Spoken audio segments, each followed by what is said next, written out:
Yo, yo, yo, what's up, y'all? Welcome to another week of Taking High Ground Live. We are back. We are glad to be here. A lot to talk about, whole lot of new things. Unreal Engine Fortnite release. We'll get into that. My name is Rob. You can follow me on Instagram at R3Rips. What's up, bro? How you doing? What's up? It's Dylan. Happy to be back. Back from vacation. I Back from missed you guys, vacay. Back from vacay. if you call it that. It was more like a trip versus a vacation. It was fun, but it was tiring. Yeah, I'm yeah, I happy to feel be you. home. I feel you. What's going on? Richard, Warfighter, Husky. I didn't know what I was about to say with that name. I know you had to read through it, right? Yeah, it was twice there. I know Dylan clean shaved out here. Yo, so I was at Disney World, right? And we were Yeah, drinking around the world. And I didn't get carded once while in Disney World. And I think I had that huge beard, and I was yeah. like, I felt old. I was like, I So, gotta come back, oh, and I ended up shaving. yeah. Yo, we appreciate that. We appreciate that. Man, that. We had to put that on the screen. I But this appreciate is you. Shout this is out. that's highly appreciated. We really want to be a hub, and that definitely helps right there. Seeing that. So like I keep getting people who are messaging me, I'm not gonna say who. Someone messaged me today, says they have some big news Yeah. for Fortnite card Yeah. collectors, and they wouldn't give me any more information yet. It's gonna Yeah. be coming in a few weeks. I have no idea what it is. It's But gonna if be you guys interesting. find out stuff and you guys want it on the show, you want to share the Mhm. knowledge, just reach out to either one of us. Yep. Honestly, the best way to reach out is because I'm getting so many messages with my personal Facebook and stuff. Mhm. The best way to reach out is if you create a profile on our website at fortnitecards.com, go to Yeah. join the discussion. You can create we have some users here. We have about 25 members right now. But if you create one, you can actually message people. Mhm. So like that's gonna be the best way to get a hold of us. Yeah. Post here, and if you want to create an account, you can find me easily, Dylan Clifton here. Um, so that's gonna be the best way, and you can message us straight from there.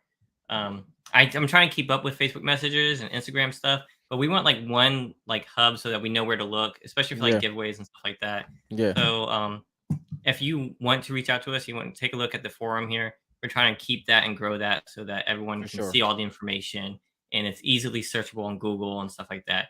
Because we really want to build the hobby, Yeah. and being behind a Facebook wall, a Mhm. group wall where people have to join to be able to find information, is not going to help it grow at the speed that we may want it to. Yeah. This isn't for, like investor wise; it's just for, like hobby. We want the hobby to grow, so they Yeah. keep putting out more sets, and this is the best way to do it. So let me know if you guys are having any trouble. Um, you can always reach out to me if you're having any trouble on that. Yeah, I just wanted to go through that real quick. Yeah, for sure. Yeah, man. Oh, so it has been some interesting sales. I sent them to you on Instagram. It's been some interesting sales over the week. I've been trying to pay more attention to that, especially with all the conversations that we had over the past couple weeks and everything. Calamity selling for 2K. So this is Uh 2,000 Canadian. So that's what 1,500 US 1500, right, correct. Yeah. Yeah. roughly. Roughly around that. Now see, this is what I'm talking about because there's a PSA. The PSA 9 Right. Calamity was stuck around like 200 for a while. Mhm. And if I wasn't so cash strapped with all these big purchases I made with the comic art Yeah. and my PSA order, Mhm. I would have loved to pick up that Calamity so cheap. Yeah. I mean, but like you haven't seen a 10 for a while, For a and that's long what it went time. for. So I think in the future, when none of these are available, when the hobby grows to like more than a few thousand people, Yeah. right? Once it hits like 5,000, 10,000 people, like it's gonna be hard to find these things, and even nines are gonna be expensive. I think this is not Mhm. investment advice. Um, Mhm. but this is pretty crazy. This is what happens when like you don't ever see one for a long time. So this is someone's chance to finally get that 10. That's funny. Shit, what's up, Shar? How you doing, bro? Yo, this is right. Shardnaki did a great job. I wasn't able to be in My there the whole boy. time.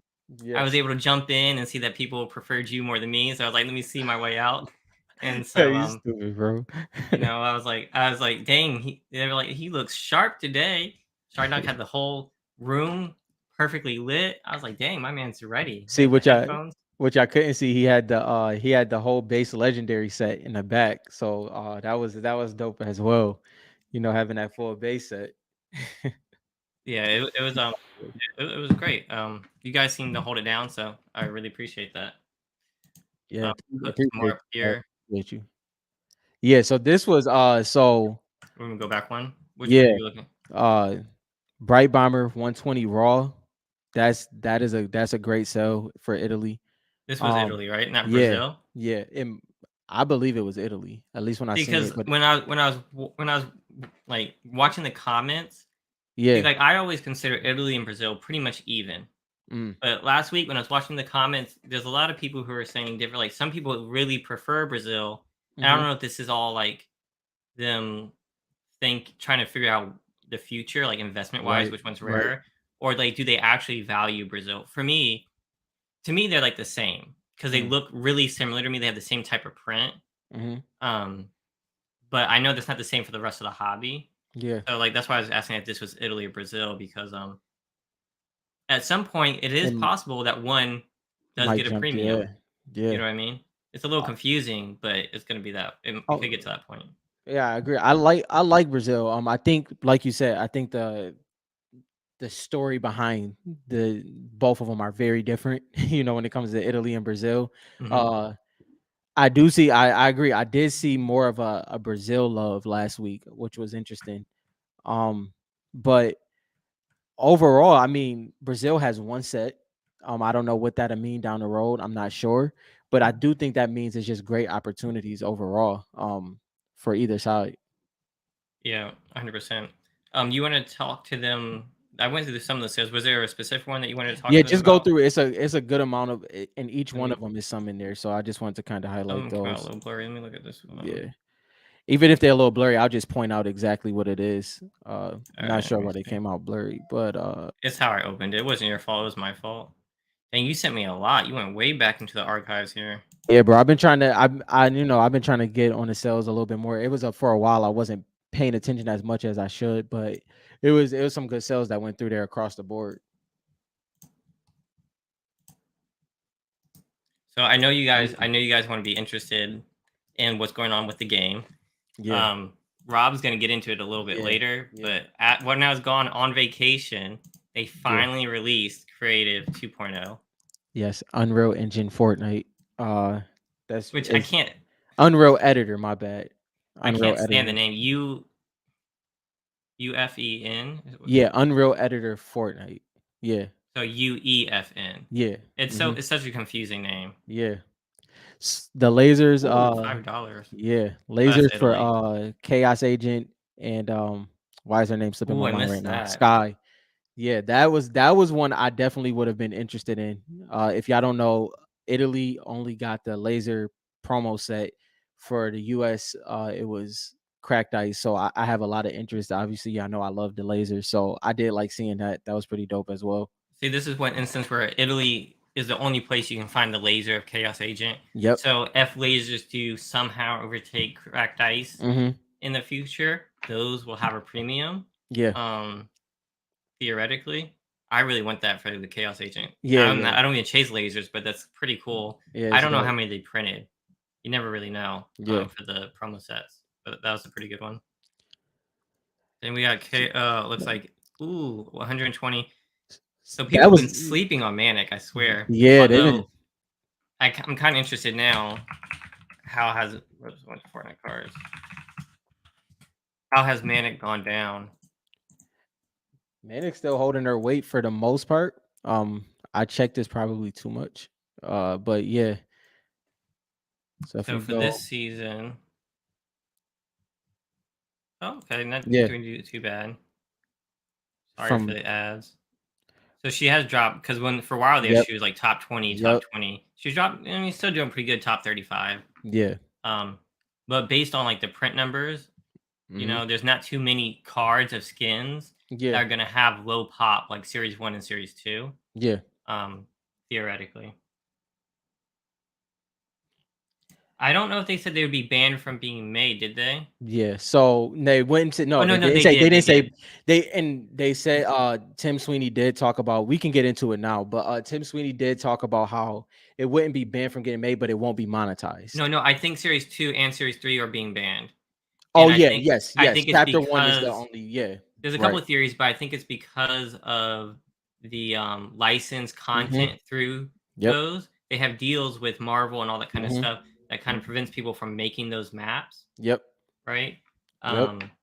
So I think that's why, which is fine. I mean, I don't creative is supposed to be a place for you to create new stuff. New stuff. So Yes. all this people trying to create the first map, I think is going to die out eventually. Mm-hmm. Eventually, the more creative people are going to create games that are going to be way more fun to play than rehashing old stuff that people have already lived through. Yeah, 100%. And then it was also, I meant to send you this one. It was just pretty much a Reddit post, and it was saying how uh why doesn't the old map feel the same or to feel the way they remember?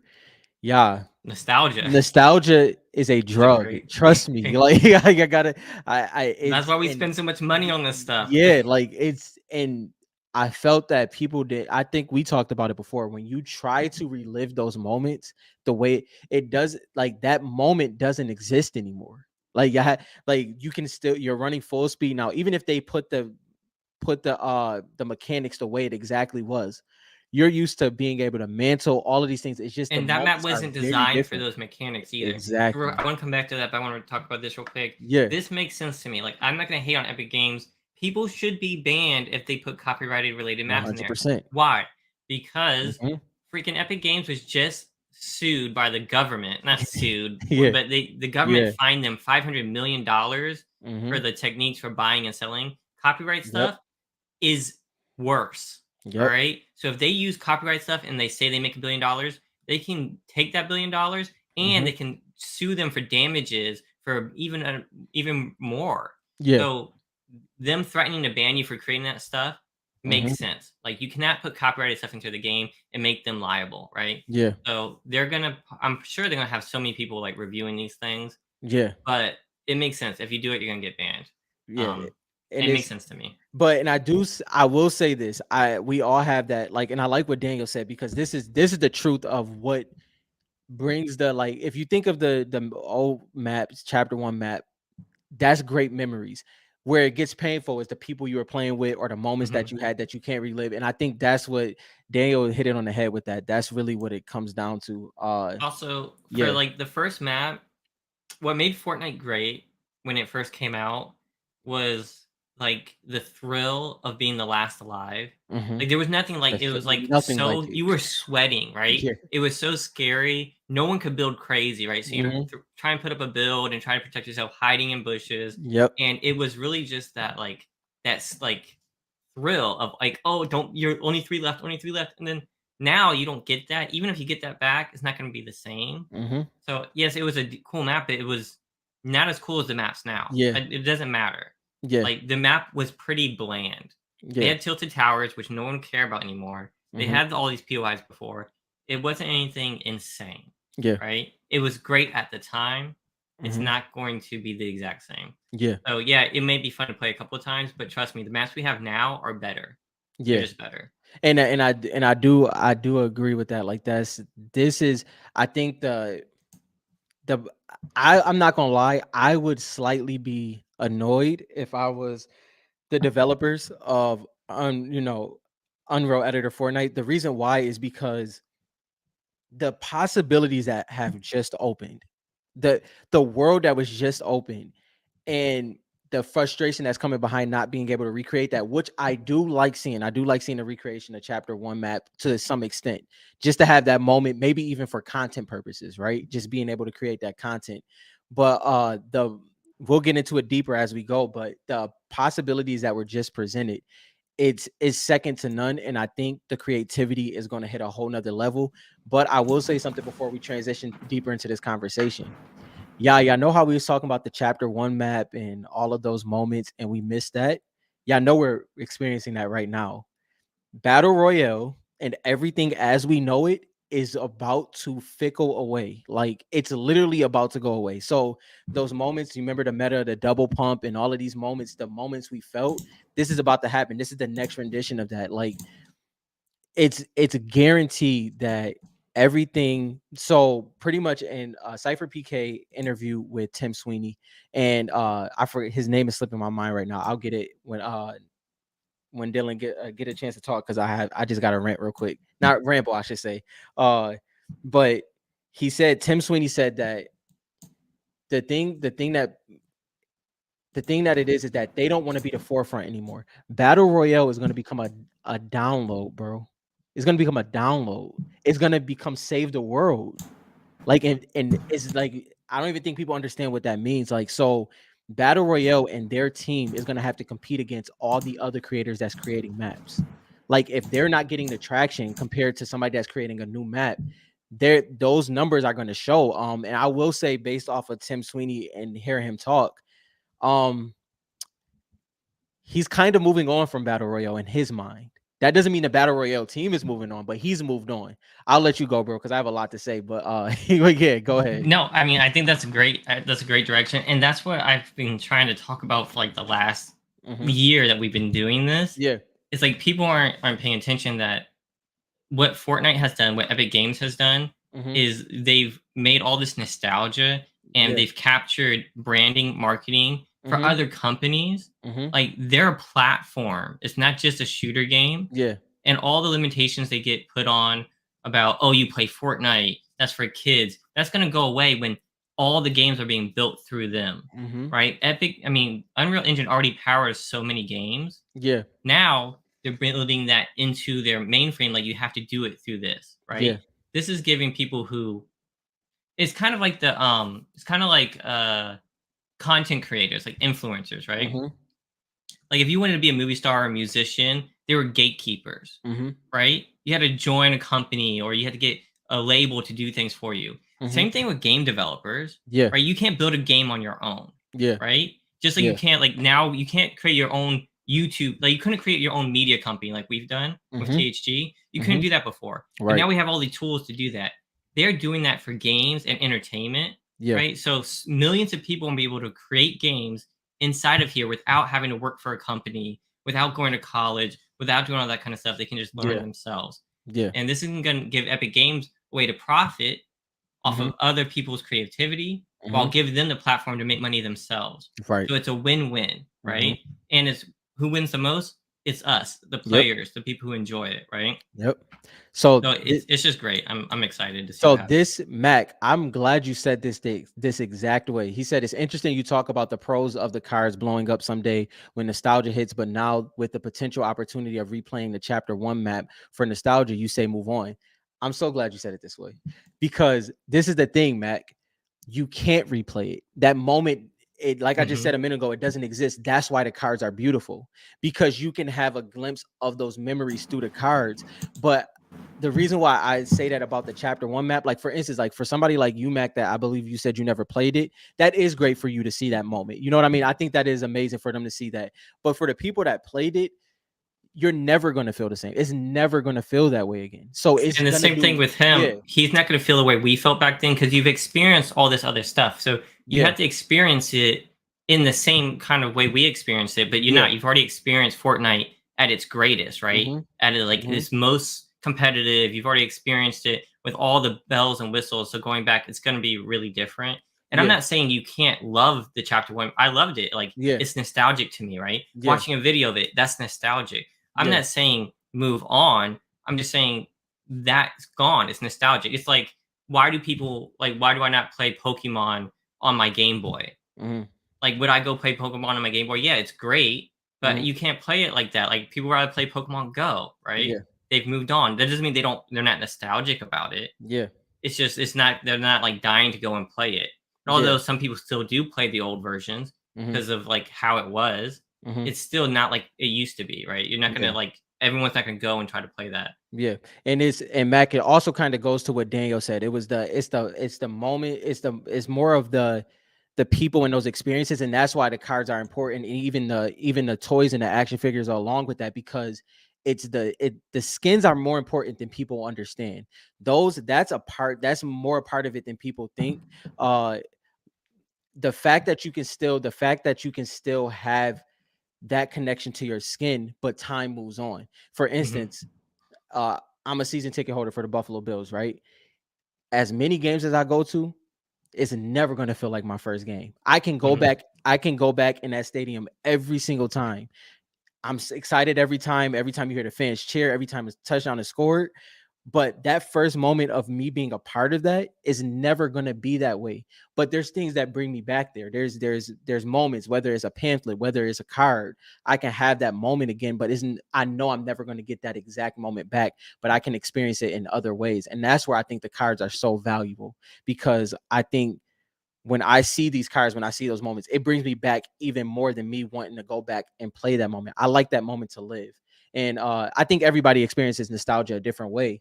But I do think for the most part, that's kind of how it really comes down to it. Yeah, and, like, I'm not saying, like, the nostalgia's not there for people. Like, I don't know, like, McDowell, I don't know that you going and playing that creative map is going to create nostalgia for you unless you Yeah. already have it for Fortnite. Um, Hmm.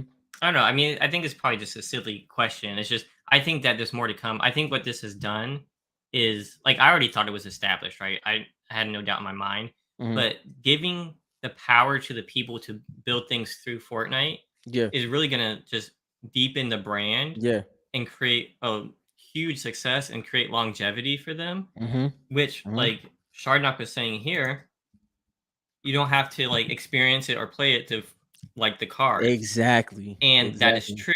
But what this is doing is the longer they stay one of the top games and the longer they and the more they expand and start creating like shows and comics and stuff like that, the more people who can fall in love with it that don't play video games. Yeah. And which will trickle down to the cards or other collectibles eventually, right? Hmm. Because you like McGowan says, not everyone experiences nostalgia the same, Hmm. right? So Sharnock might feel nostalgic about him chasing these cards in a few Exactly. years, right? Yeah. He might move on to another collection and then come back, right? Hmm. Or like someone might just find the comics, read it, and fall in love with it, right? Hmm. Same thing with the shows. Once they come out with shows and movies, which I have no doubt they're doing, why wouldn't they? They've been doing comics and storylines and We'll get characters and into that more too. backstories. Yeah. So once they do that, we're gonna get a whole bunch of people who never played the game.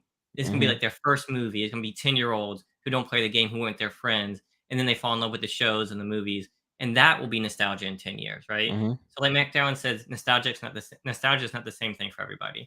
And also, what I'll stay right here on shards real quick too. I think what a lot of collectors have to understand, like obviously we're gamers, right? But there's not, like you said, there's not one. There's multiple ways to look at what Fortnite is as an IP, and that's where it comes into. Like, if you were a card collector of sports, if you were card collectors of Pokemon, Magic the Gathering, Dragon Ball Super, whatever the case may be, and you even had a glimpse of what Fortnite is, you understand. You Mhm. under like I'm pretty sure Shard didn't have to, play the game to understand the nostalgia that's tied to the game and the potential 10 to 15 years from now. And we're hitting another wave, like I just brought up a couple minutes ago.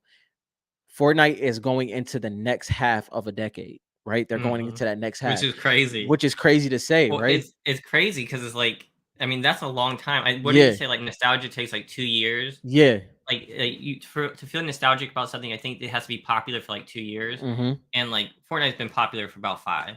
And It may which not be yeah. number 1, but it's been popular. Yeah, and I'm glad you said that because I have to have two. I have two separate thoughts here. Fortnite hack nostalgia in a way that is for the common man, but they're 3 months. Like, you feel nostalgia with Fortnite in like 3 months. It may not be Mhm. as strong. There's levels, but yeah. To that, also the thing that man, I lost my train of thought, but I have my notes. Keep going, Dylan. I have to find it. Alright, so, you said, "What do I think needs to change in Fortnite?" Yeah, Um, so, like, I'm if I have to be completely honest, like, I know some people say, like, I'm full of myself, yeah, right? People say that to me all the time.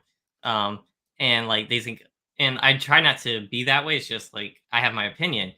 When it comes to Fortnite, I laugh at all the other people who try to tell them what to do. yeah. I don't think anything this year. I think they've done great. I don't think anyone could mirror the success Fortnite has had, Mm-hmm. what they've done, their game plan, how far they thought it out. So I can't even guess to see what needs to change. I think they're doing great. Yeah. Everything they do, it's fun. It's fun for most people. It's fun. You'll see a Mm-hmm. lot of haters online and stuff like that. So Yeah. I'm not going to try to guess what needs to change. I think Mm-hmm. they're doing a great job. They needed more time creative to come back out, right? They didn't Yep. rush it. A lot of people were like, "Would they release it already?" They didn't rush it, took their time, and they're Mhm. knocking it out of the park. So I think they're doing great, Yep. honestly. Yeah, agreed. And exactly, Mac. This is exact. Yes, this we've That's true. already. Anytime I see somebody, whether it's Wes because he's doing breaks all the time, or it's Wayne. Anytime I see somebody ripping the value fat packs, my I was mind about to say the immediately, same bro, my thing. mind immediately goes back because, and I think we can agree that it's more so we knew the opportunity back then, but now looking back at it, it's like, yo, that was a crazy moment, the prices that we were getting it at, the rates that we were ripping it. And once again, we'll never get that back.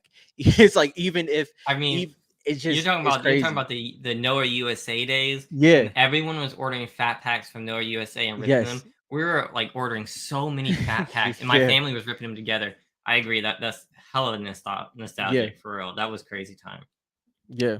That's and I think that this is a healthy conversation, and this is the conversation I like. Like we've had a lot of in-depth conversations and the back and forth with in general in a good way as well. But the the IP of Fortnite, like Fortnite had no marketing, bro. Nothing. Like, and also hearing Tim Sweeney talk about how Battle Royale, long story short, bro, he pretty much said that Battle Royale, the team that Hmm. builds that has to prove themselves as well. That's pretty much what he was getting at. He pretty much said that when Battle Royale becomes a download, because that's what it's going to. It's going to become a download. So I heard Richard say, I seen him type a few minutes ago that he'll never play uh Unreal Engine Fortnite or whatever the case may be. You don't have a choice. That's what it's gonna be. That's it's not gonna be the way you load in. Remember how it used to be save the world, it used to be creative, and then it was battle Hmm. royale. Remember that day is gone. This is that next thing. Like when you load in, battle royale is going to be a click, and the interface is going to be completely different. So you're gonna have to So go it's to gonna be like, so people were wondering, people have been complaining about the UI for so long. right. So if you guys don't, what, I should pull it up. Yeah. I'm going to pull up Fortnite and try not to play. So when you pull up Fortnite and the people have been complaining about how you select the game, Mm-hmm. and I was like, yeah, it's been kind of clunky because you can never find squads and duos and stuff with all the other maps. And what Rob is saying is basically that's on purpose Mm-hmm. because it's going to be a hub of games, right? Mm-hmm. And there may be games that you have to download the content for, like Fortnite Battle Royale. You may have to download the content for that one specifically, Mm-hmm. unless they somehow prove themselves that it needs to be the main game. But Right. it's not looking that way. There you go. And Dylan said it the right way because it's not, see, Tim Sweeney has no bias. He's the CEO.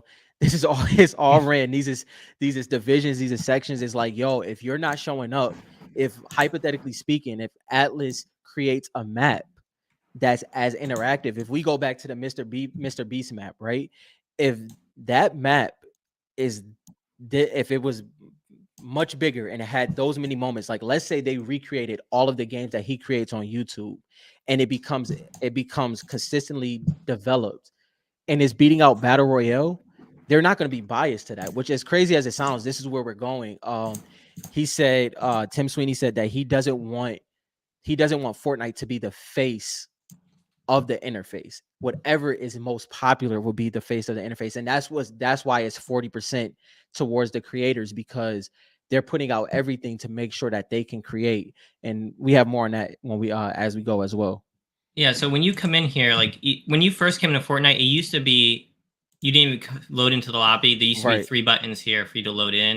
You Mm-hmm. could play different game modes, Battle Royale, Creative, or Save the World. But now you load in here and you select it over here, and it's whatever you're playing last will Mm-hmm. be whatever you're playing last will be right here. Yeah. So I was playing duos before the stream, Mm-hmm. so it's on Battle Royale. But if you look in here, it's not like it's like obvious, right? Yeah. It says by Epic, Mm-hmm. right? And look, they have Forest Guardian, Space Inside. Like they have all these right here were created but with the new Yes. editor. Yep. See, but like this is actually kind of new because it's actually easier now to see what's by Epic. And Yeah. you have favorites. It's not like it's like high priority. Did you play any And of them? I have not. I almost loaded one, but I'm gonna jump into this one here. I did. Do Desert Dominator. Is it not one? I was gonna look at Uh the dragon. Oh, okay, okay, yeah, I'm not gonna that's play. I'm just gonna yeah, look yeah, around. yeah. So the while Dylan's doing that, also Tim Sweeney was like he was playing around. He was saying he's embarrassed that with this rollout that they didn't have the search bar, but it's going to be a search bar also with the interface. Like you know how we have to type in the codes right now.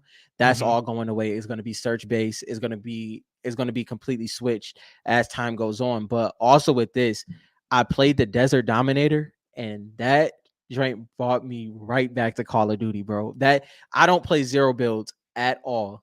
Hmm. Playing that felt different. It felt different. Like that doesn't mean that I'm gonna play any. I'm still battle royale heavy. I'm still arenas. I'm still creative, like finest and box fights. But that was fun, and it's a lot of fun game modes, and people are creating at a high rate. Matter of fact, they said while this is loading in, they said that the morning they woke up, there was 1 million custom assets loaded the next day, bro. In the first day, 1 million custom assets. That's insane. So like right now, you can see that these graphics are very different, except for I have a glowing sword here. Yeah. And you know what? Actually, Yes, turn your graphics up. yeah, my Yeah, bad. yeah, yeah, So when yeah. I play, Yeah, you gotta I you play gotta with switch that. Yep. I play with performance mode.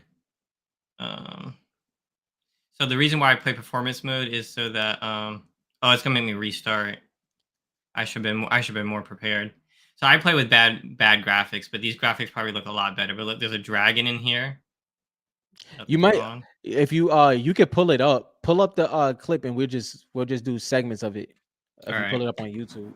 That'll definitely give them the Sorry, yeah, I play on low. I play on low graphics so I can get an advantage over people yeah.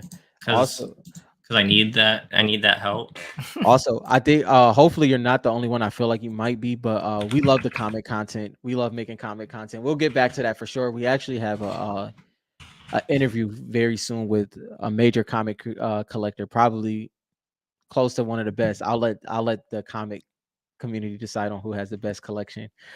but he's definitely up there. So There's one collector out there that's just going crazy on everything, and like I'm sure it's yeah, gonna pay off one day. yeah, I yeah, wish I was going as hard. I feel like I should, but yeah, no, the comics will be coming. I mean, it's only a matter of time.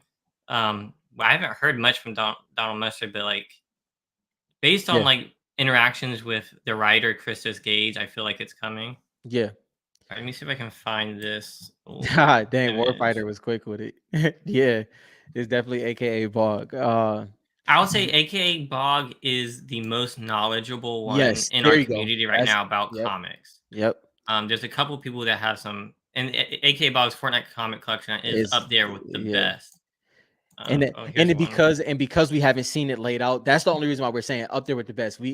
If we seen I have 3 people in mind, and I know you do as well. It's probably about 3 that's in this realm of competition. So it'll be interesting to see that, bro. When I seen this, I lost it. I'm not gonna lie. Like this was absolutely amazing. Then they did like this animation style that was crazy. This Oh, this one, one right there. Yeah. yeah, So like you can like create like whole like almost like RPG style games yep. and like I know people like there's the dragon with the better graphics. So I mean So it looks insane. yeah, so and Dylan said something that's so unique because I'm gonna turn it up a little bit. He said you can create these game modes. Yeah, you can create anything. That's the Literally like anything. anything. Like so it's pretty crazy to see that this is the start of it. Uh I'm very excited about this. There's still a lot more to talk about on this topic for sure. So Yeah, this is interesting, and this is my question. I don't. Their Fortnite brand is so strong. I don't see them getting rid of Fortnite. Like yeah, Epic Games brand is not as strong as the Fortnite brand. mhm, So Battle Royale is not going to be the face eventually. I don't know that they're going to phase out Fortnite as the face. I don't know how that's going to work like style wise, but like they even called UEFN, right? Fortnite, yeah, right? yeah, So like they're using the branding in the creative, right? yeah. So I doubt Can that I they're gonna get rid of. Fortnite as the main thing. Yeah. Even if they do the Roblox style game stuff, and if you talk about like creating your own avatar and stuff like that, they said that kind of stuff is coming, Hmm. but not for a long time. That's what he said. Yeah. So okay, so there I have two things on that. So Bob, to your question, here's the thing. So right now, Tim Sweeney brought up that as of this moment, 40% of the gamers are playing creative compared to battle royale, right? He said this has not changed their buying habits when it comes to the item shop. So Hmm. what he's getting at when he's saying that is pretty much the question is, this is a good question actually. The thing is though, with 40% people playing creative right now and still having the same buying habits when it comes to skins, it won't take away from the skins that are in Fortnite, even if Roblox is a part of it, because where they're gearing to is Unreal Engine will be the hub for, which I know you understand. Unreal Engine will be the hub of the metaverse. Not even Yeah, it will there be we go. of the metaverse. So if you can Like look at games it, is one stage. Gaming yeah, is one stage. yeah, and it's so like Dylan was what Dylan's pretty much getting at is if you love Fortnite, the brand, the IP, you're more than likely gonna run with that with those skins. And that could not be the case. That could not be the Hmm. case. But I'm almost positive. And if it's not the case, that doesn't change that doesn't change what has happened. Like so, for instance, it's kind of ironic the situation we're in right now with the possibility of Series 4 not coming out for a foreseeable time or whatever it may end up being. What has been cemented is what has happened. We pretty much got very close to where we were in game when it came to the drop of Series 3. Obviously, there's skins like the Foundation and Dr. Sloan, and you have all of these other skins all that we haven't seen yet, like the sisters. But for the most part, we've seen most of what Fortnite was at this time, especially the height of Fortnite. Hmm.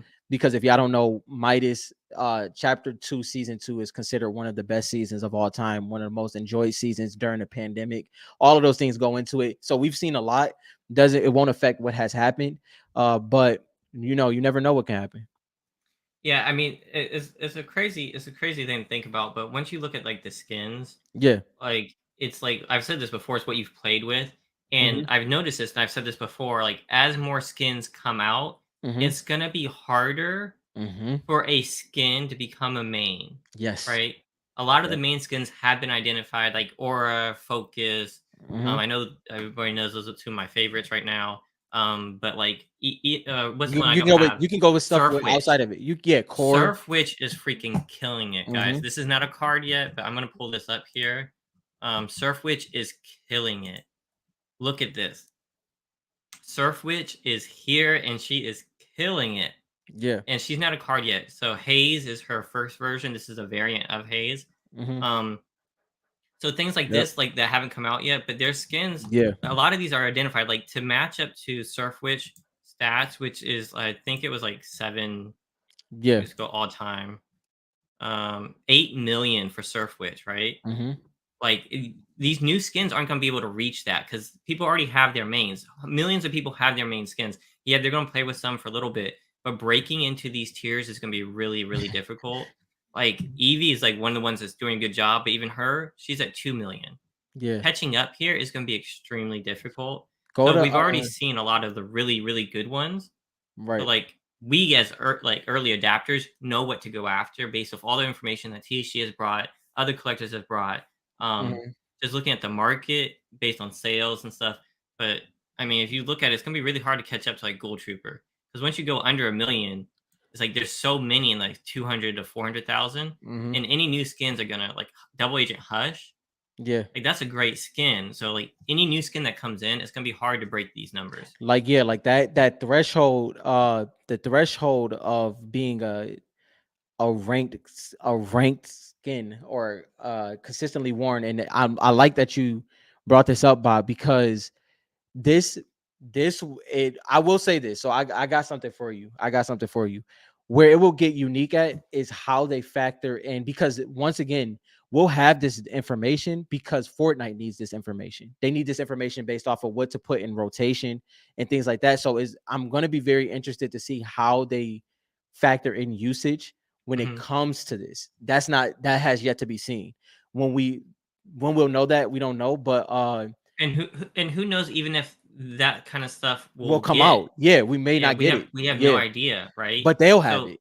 this They'll might be have the it. Yeah. best time for us to Mhm. look at usage Yeah. for all these other stats, you know what I mean? Yeah. Because who knows if like it might be completely different. The game is changing, It's right?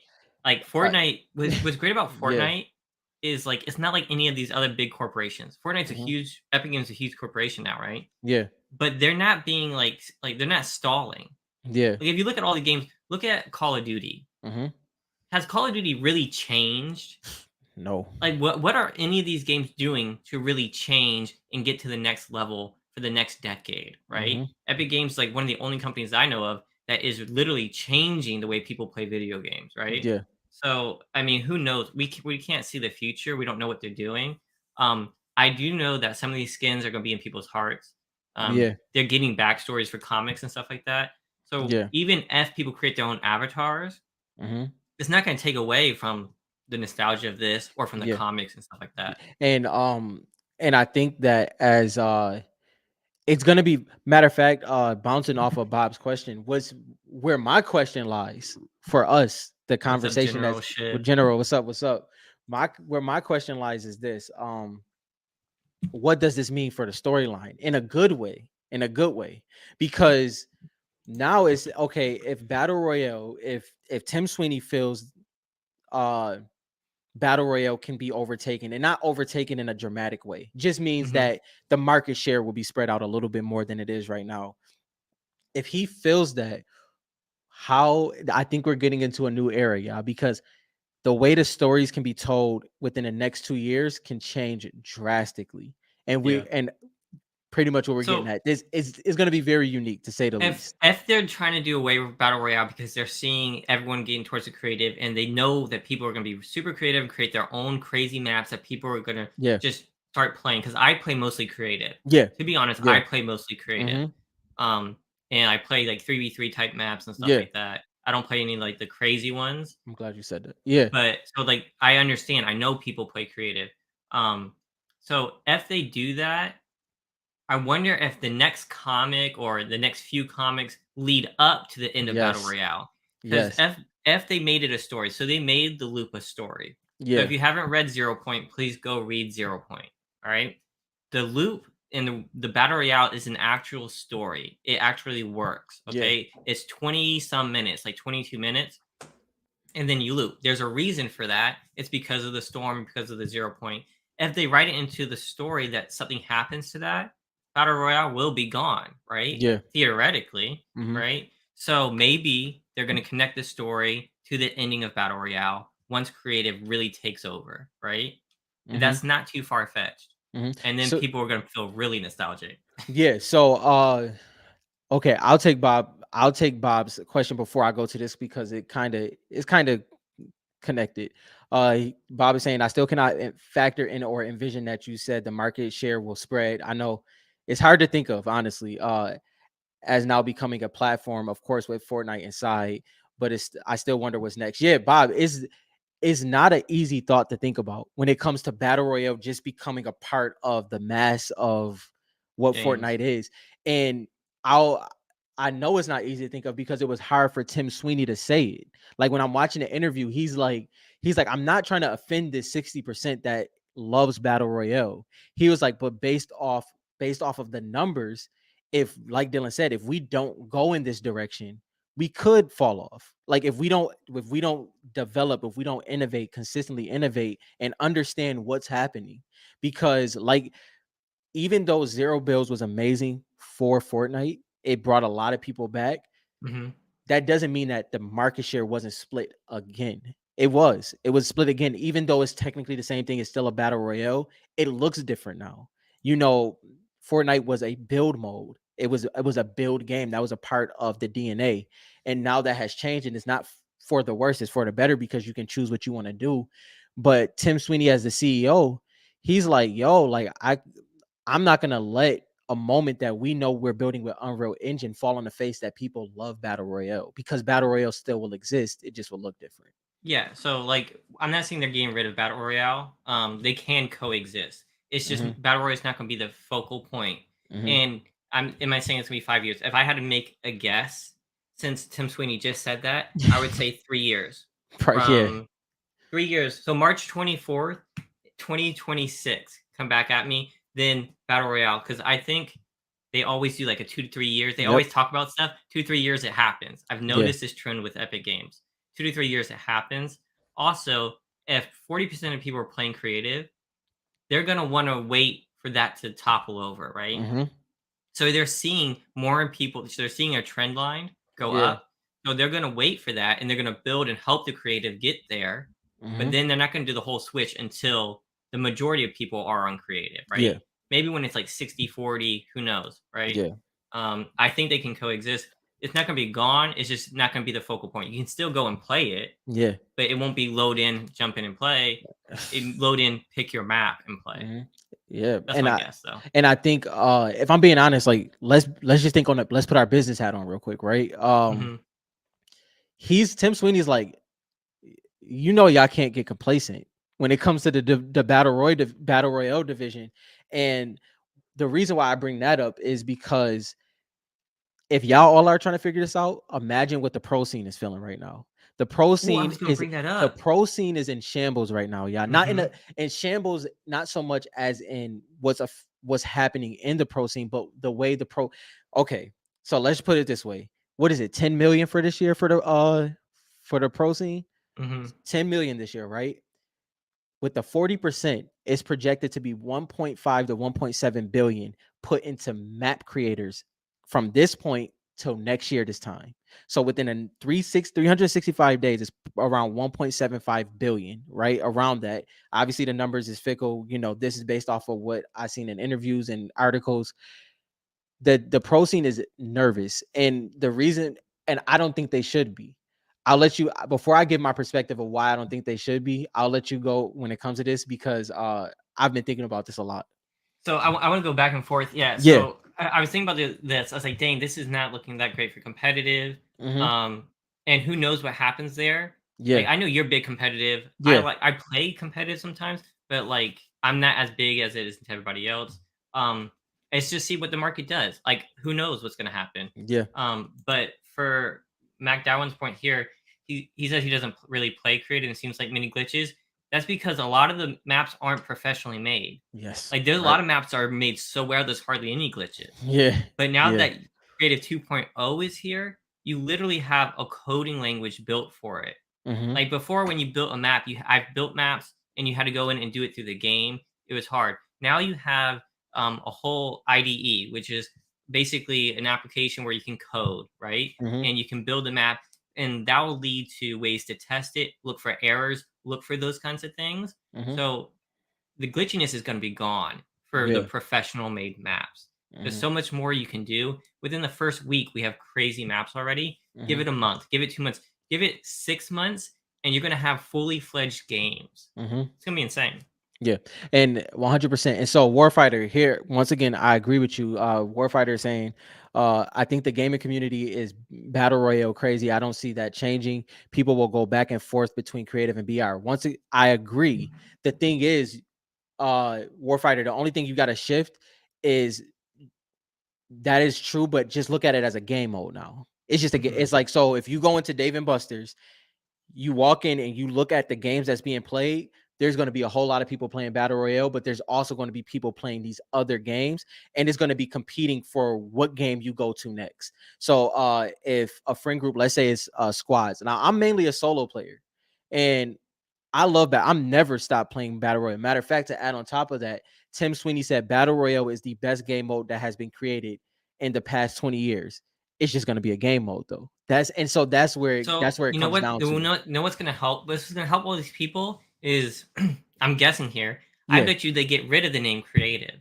Right. Right now, creative is a game mode, but it's Yes. not going to be like that. It's going to be gone. You can Mhm. load in and have stuff. It's not going to be a creative, Mhm. right? You're just going to be able to select the game you want to play. Yeah. It's all going to be housed under the Fortnite, Yeah. but you can select the game you're going to play.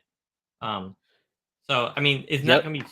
I mean, they had 350 million players Mhm. with people creating their own games. Mhm. That's not going to go down. Yeah. With people creating their own custom games, Mhm. that is going to go up. Now, Mhm. here's a question for you. They were talking about licensed stuff. Yeah. What if somebody gets license permission from branded stuff to build a game in Fortnite? Yeah.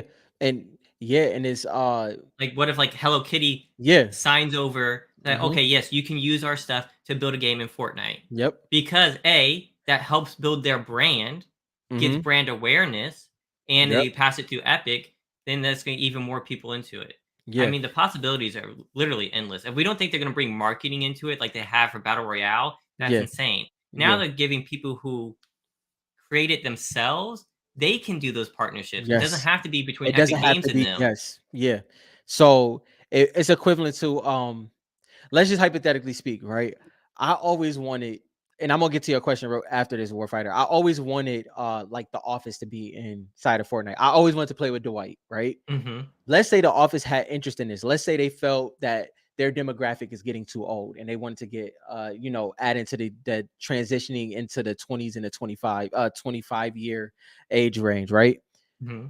They, like you said, they can negotiate that. It doesn't have to be a collaboration per se through battle royale anymore. It doesn't have to be that.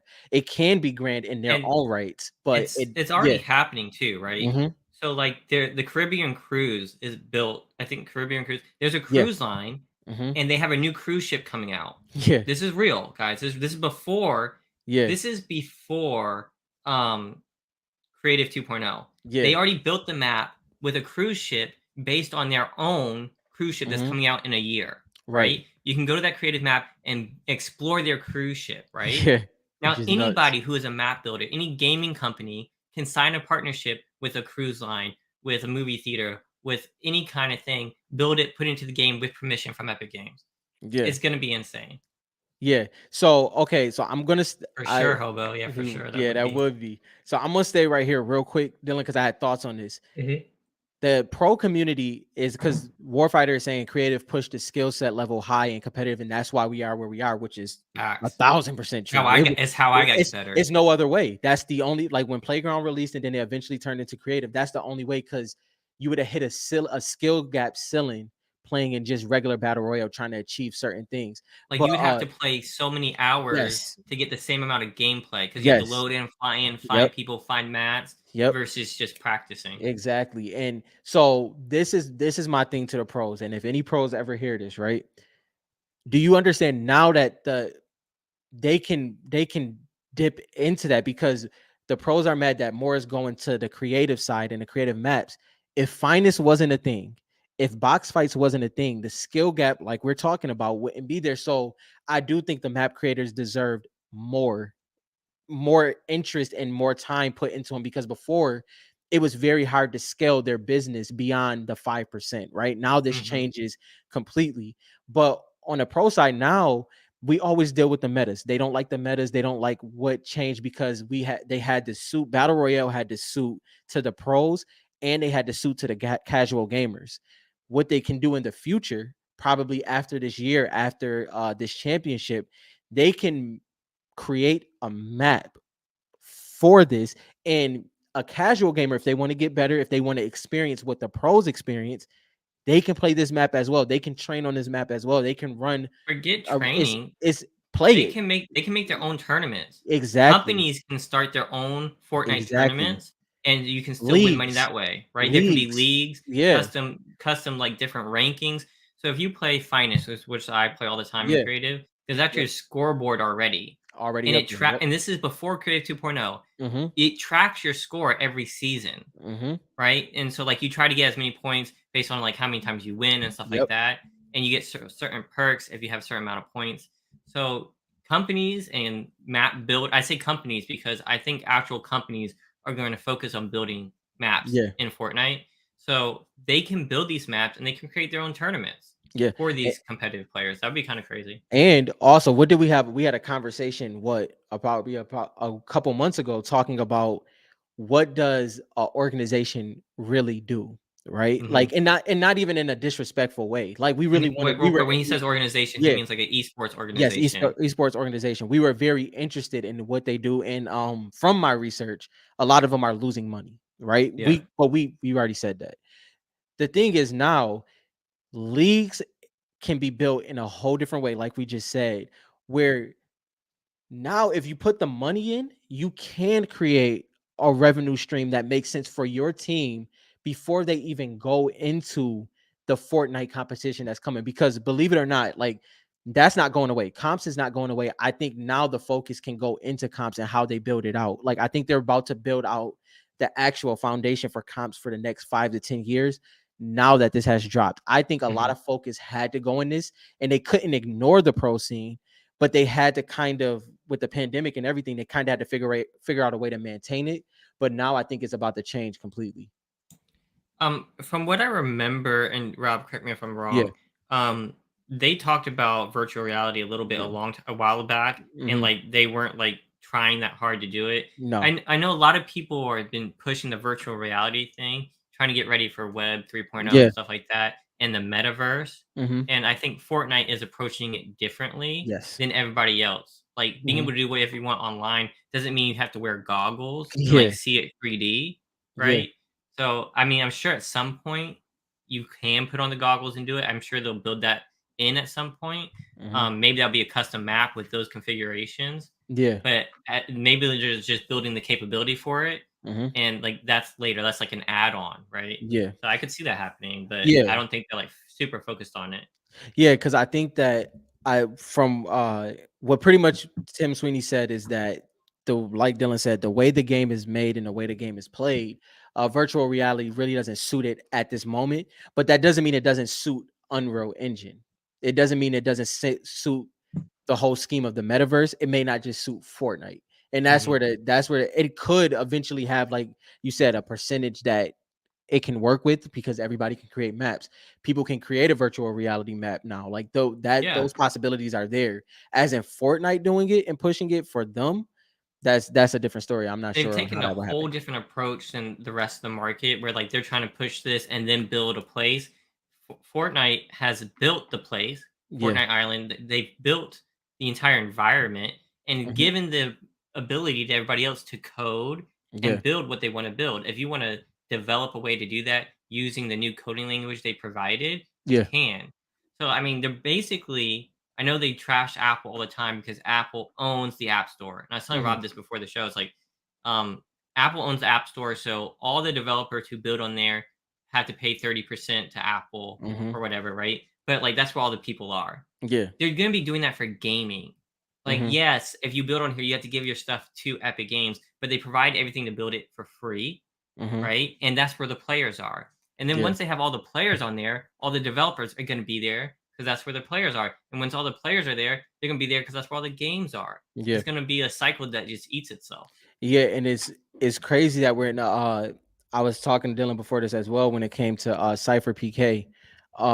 So pretty much what it was is that when this presentation happened, Cypher PK, Ninja, Courage, and Tim the Tapman, they were in the stream together. If y'all don't know who these are some of the biggest streamers in their respective games that they play now. But in the beginning of Fortnite, these were some of the biggest streamers, like back in 2018, right? And Cypher PK was the only one that had his company fully prepared for this wave. And this is why I said, like, there's certain faces of Fortnite that stand separate from others. And I like to follow what Cypher PK does, because he's built his whole company around being a Fortnite content creator, but he's built a legit business, and the team that he's built to create these maps and to create his animations. It shows what can happen when you kind of follow what the game that you believe in really does. So here's Yeah. like a quick snapshot of them Yep. interviewing. So this is Tim Sweeney here. Yeah. Um, so these are the I three streamers.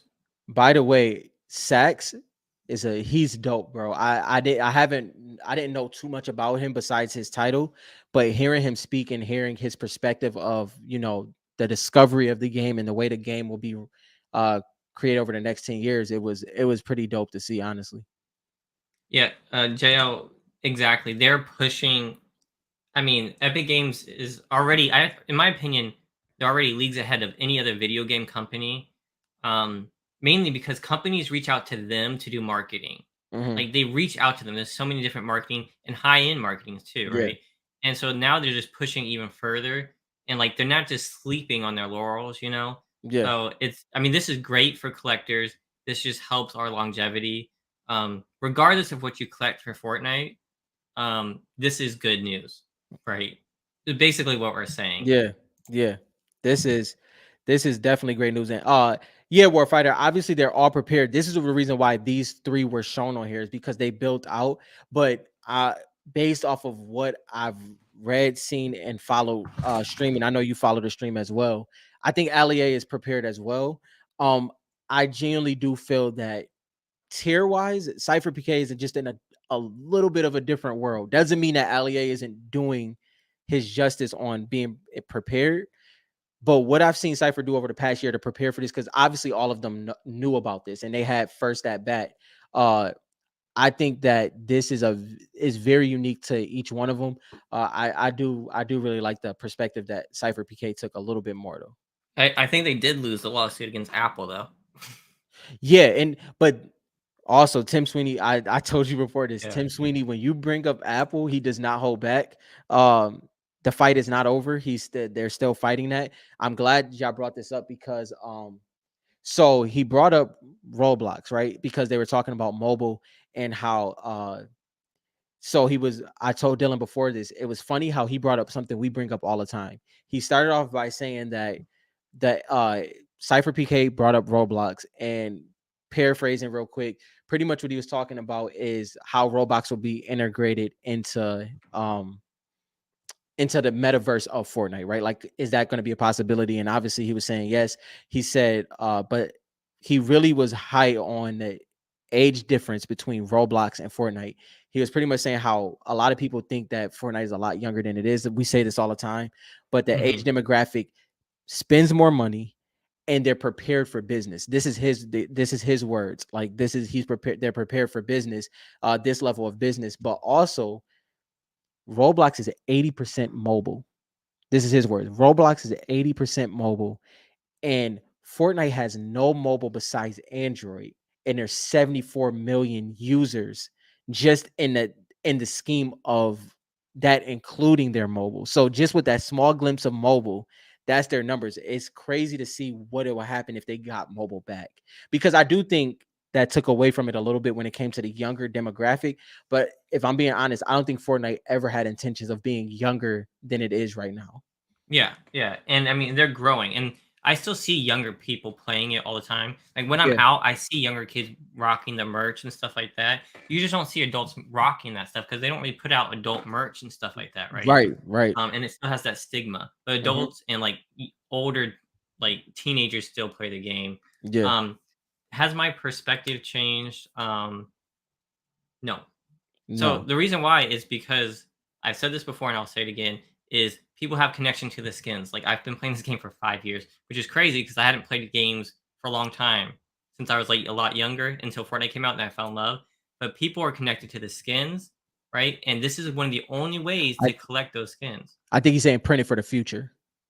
Yeah, I'm Oh still yeah, saying, yeah. like, Oh because yeah, they're yeah, connected to it, I yeah, don't think they're gonna stop.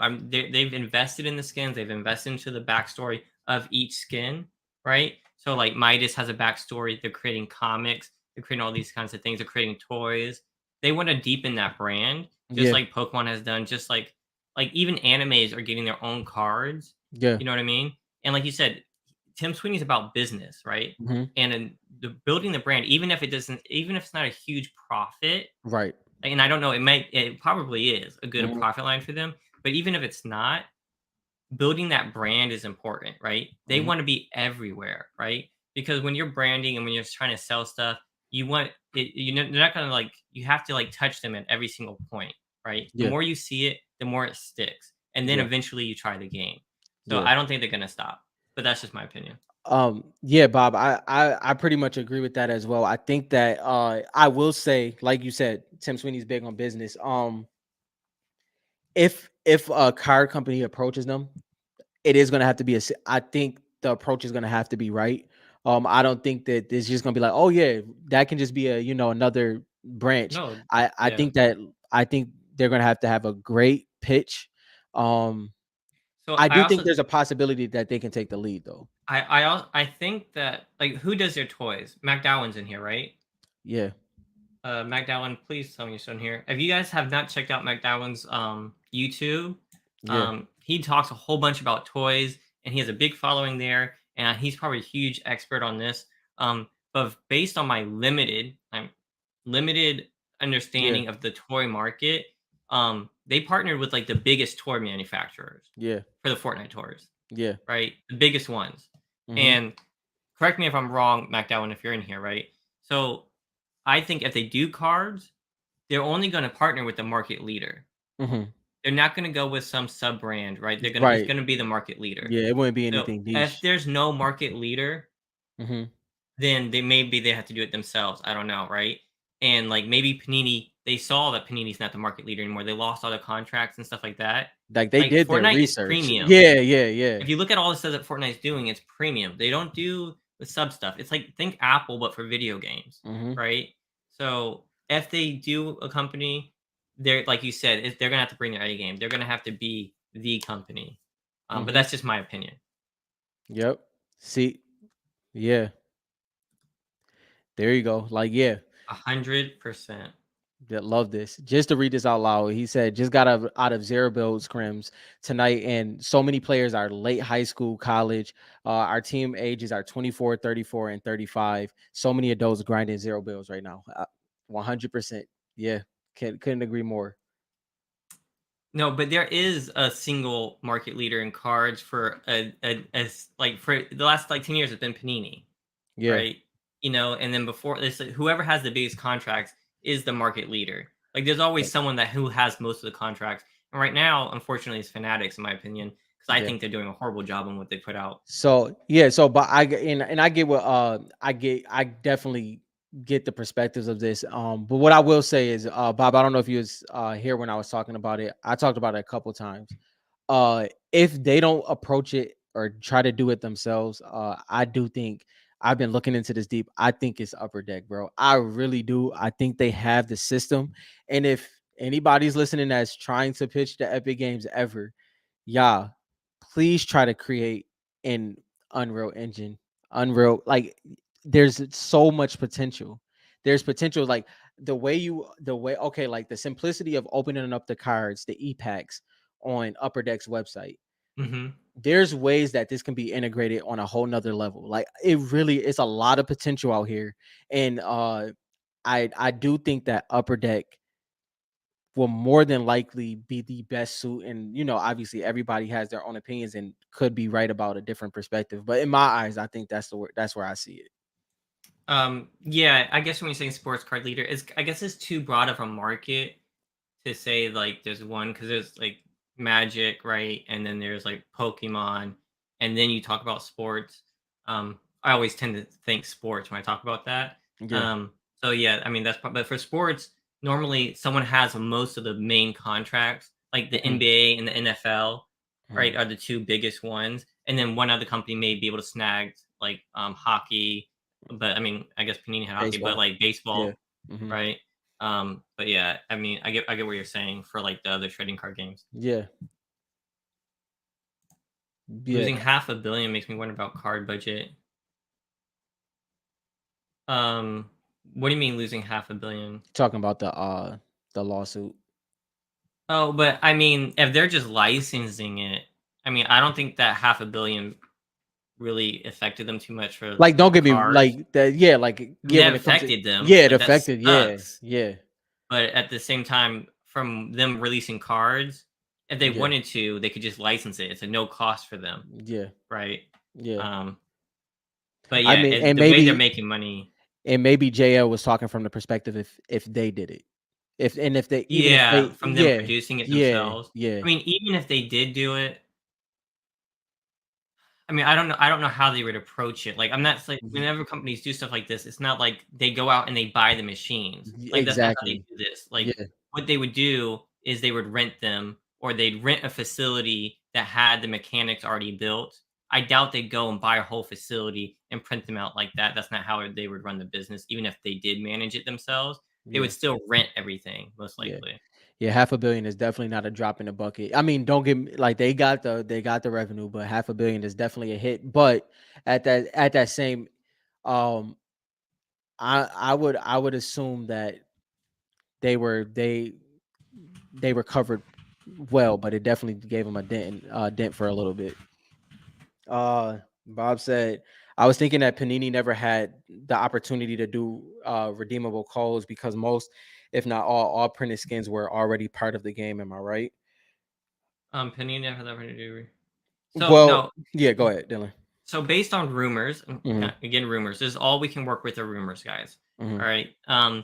Epic Games and or Panini tried to do the codes, the Hmm. redeemable codes, and Epic Games said no. Hmm. Okay, this is all rumor, but this would make sense because we all thought of it, Yeah. right? Every single person who ever thought of Fortnite cards thought Yeah. of this. Yeah. Me, of course, thought of this, right? Hmm. Epic Games said no, and that's why they did not do it. They also said not to market it. That's what Hmm. the rumor says that a Panini person said. That's all rumor, And but it makes sense, right? Because why else wouldn't they do it? It'd make this stuff sell so fast. yeah, and I get, but you know what? Also, Dylan, I agree with that because from a business side, I can see the hesitancy. 100, I can see it. Like Hmm. first entryway to the card market. Once again, just like we thought, nobody knows about these, obviously, because they weren't able to market it. But did they trust Panini to properly market it? Yeah, I Like, mean did they, they're very picky with their yeah, brand. did they trust them? They're like, you can license this, but did they trust them to put in the forefront? Did they trust them to explain it the right way, to pitch it the right way? And I mean, I I would mean, assume not. we can try to guess all we want, right? Yeah, it's just hard to, But yeah. the fact that they wouldn't let them do it makes me feel like they have other plans. Hmm. And but maybe that's just me wanting more cards, right? Because Yeah. like regardless of the prices, I know a lot of people are here are worried about the prices. A lot of people are investors. Like I want my collection to grow in value too. Who Hmm. doesn't?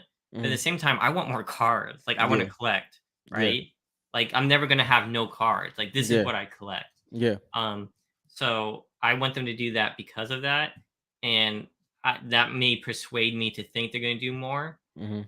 But at the same time, it would be silly of them to But not. yeah, like you said, unfortunately, if this is the case, I think that it could be anything from it gets picked up immediately, as in like maybe a year or two, or it could be a 5 year window. We don't know what it could be. It could be a very long time, or it can be a short amount of time when it comes to the next release of Fortnite cards if it happens.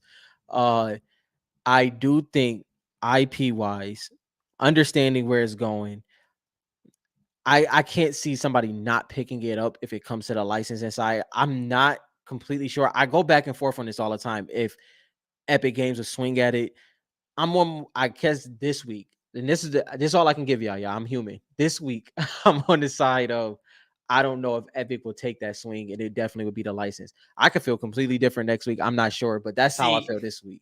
I would love once we started talking about like all like this the merch that they give their employees and stuff, Yeah, all the secret stuff they give like yeah, influencers. I would love if they did it. yeah, I would. yeah.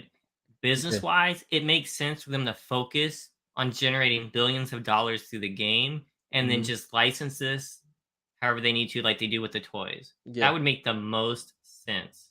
yeah. Like I, Um, yeah. Whoa, Shib, whoa. A, When will Series 3 mega boxes sell for 2,000 a box? a very, Um, very long time. very long time. Very long time. I think Series 2 will start selling to it way faster than Series 3. Yeah, Um, and I think it's a very healthy time in the market. And I'm not talking about prices, I'm talking about opportunity. mhm. Uh I think prices are what they are.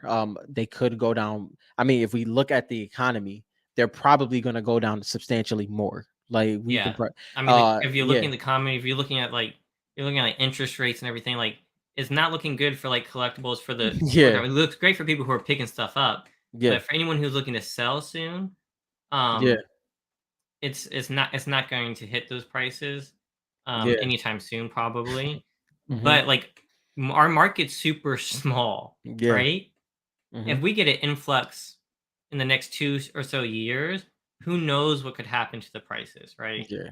It really just takes us building the hobby up, Yeah, to be for honest. sure.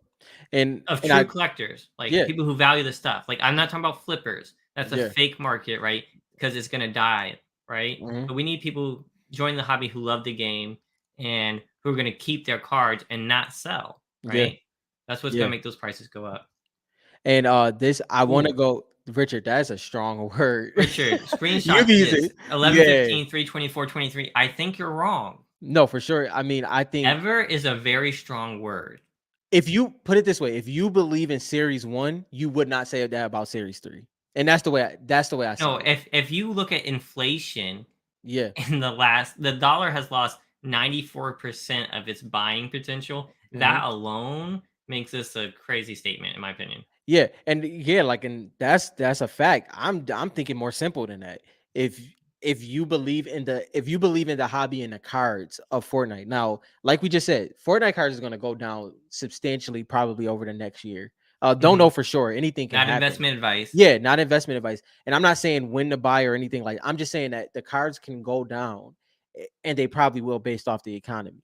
But what we do know is that if we believe in the potential of Series 1, Series 3 will have its day as well. And I don't see certain prices being far fetched. Other than Midas, any Series 3 single won't ever be for a long time. I am telling you guys, now I have a lot of these cards. I think a PSA 10 Elite Agent will break that 2K Mhm. easy. I think Focus is now I have a lot. I lost track. Focus Yeah. cracked ice, I have a lot. Like 10 to 15, I can't remember. I'm going to be getting my PSA return soon. Y'all can see everything I have once I reveal it on stream. I think Focus has a chance to break that 2K. Um, Um, and I think in 2K is a high. Let's 2K is a high it number. it is a high That's a number. high number. Like uh, I think I think a very long time is the proper words for this one. I didn't the series That's three true. or for this the That's series true. three $500 box was interesting when it came to ever. For a very long time, it's properly worded for this Well, one. see, You know, here yeah, let me explain myself. When y'all say yeah, very long time, it depends how the hobby's super small and look at prices, mhm, right? The amount of people in this hobby is not huge, right? yeah, If they release a set and their skin codes in there, the hobby could 10x, 20x mhm. in that year. So when you say a very long time, That month. that really depends. Because Yeah, if the yeah, hobby 20x's in size in 1 year, it's not going to be a long time. You know what I mean? yeah, Like they're going to be looking for Focus. They're going to be looking for Elite Agent. They're going to be looking for Midas. So that's why I say not a long time. yeah, Um, it really depends. Who knows? It could be a long time. yeah, If no other cards come out, then yeah, it's gonna be a long time. right. But like, if the hobby explodes at some point, which it easily can, Mhm. they just need to market it a little bit. Yeah, I and Wes, what's up, bro? How you doing? And then also, like Warfighter said, Series 3 is still low print compared to other cards. But also on top of that, if you think about it, that if nothing happens, like Series 1 to Series 3, including Reloaded, that is beautiful to start. That's Mhm. beautiful to start. Like if 1 to 5 years nothing comes out, or if this is the last of it, if it's the last of it, yeah, it can be very interesting. If it does happen again, these sets are going to be so different because more than likely there are going to be a lot more creative things that happens in the other sets. There probably will be numbered. There probably will be short prints. There probably will be all of these things that we Mhm. don't have in a hobby right now, which makes these look archaic in a good Yeah. way, vintage, you know, Like, nostalgic. what if they don't All do the cracked buzzwords. ice? Yeah, What all if the they don't do buzzwords. cracked ice? If they don't do cracked ice, I mean, it's going to change everything. Small things like if they don't do cracked ice, if they switch up, if they do cracked ice and they don't do the zoomed in, maybe they do an action shot. That changes all these changes can happen. Mhm. These things can happen. And more than likely, what I'm getting at is if somebody else picks it up, I don't think they'll do what happened the first 3 times, including reloaded. I think it'll Yeah. be very different. Yeah, I mean, if just looking at where collectibles are going in general Yeah, and looking at nostalgia, right? Because of our age and stuff and looking at it's changed a lot, right? right. The card markets are getting more expensive. Like I don't have any facts in front of me, but people are valuing collectibles more than they are like fine art and stuff these days, right? Like rich people aren't buying fine art as much as they are buying Mm-hmm. super collectibles of stuff that's nostalgic to them, right? Mm-hmm. Like, if I was a bazillionaire what am I gonna buy? Am I gonna buy fine art, or am I gonna buy like one of one print of something that's nostalgic to me as a kid? That's Mhm. what I'm gonna do Yeah. personally. And it's and So yeah, yeah, it's and it's changing. Like mhm. it's a different age group of people who are getting to that price point, Mhm. and so I think that helps, right? I Yeah. definitely do, and I think that cards are continually being worth more and more and more. This and this is kind of what we get at as well, Dylan. But General, you said it as best as you could. He said, "Can you imagine Pokemon collectors talking about the cards after just 3 series? Of course, more people will come in, and these cards will explode in everyone's panties. You know, this is and explode. You know, it can. Yeah, I think this will be a slow process. Let me say that. Mhm, I think this will be a slow process. I think over the next 10 years, we will have very high highs, very low lows compared to what it is now. I think we'll see record sales, and then I think we'll see stuff that people can't believe we've seen these prices again. yep, Right. Like I think just like right now, we are that's what a back to market is. yeah, we're back to 2 year prices. And where some people coming in, they still think this is high prices where we're looking like, yo, do you I understand mean, it is. Look at what yeah, sports, right. And it's like, do you right? understand what it was when we first came in? The risk that you had to take to spend $200, $300 on a raw card that you know came from a certain pack that probably had a ding corner and the pictures wasn't taken right. All the risk of them first 2.5 years was absolutely insane. Now, the thing that people kind of time is going on because a pandemic was in the midst of this, right? A pandemic was in the midst of this. Dylan loves this conversation. Mhm. People's cards were stored away for a very long time, got upcharged. They had to make their money back. They had to figure out a way to pay for this. So it was a whole lot of different things that happened in that time. And I don't even think this is a market correction right now. I think this is a market realization. Like, I think now is the time that you see what cards are kind of shaping out to be. Mhm. And I think as the next 2 years go on, we'll see that even more when it comes to certain cards. Yeah, facts. Like I couldn't say it better, right? And like I know everyone's here saying that it's art, like these art.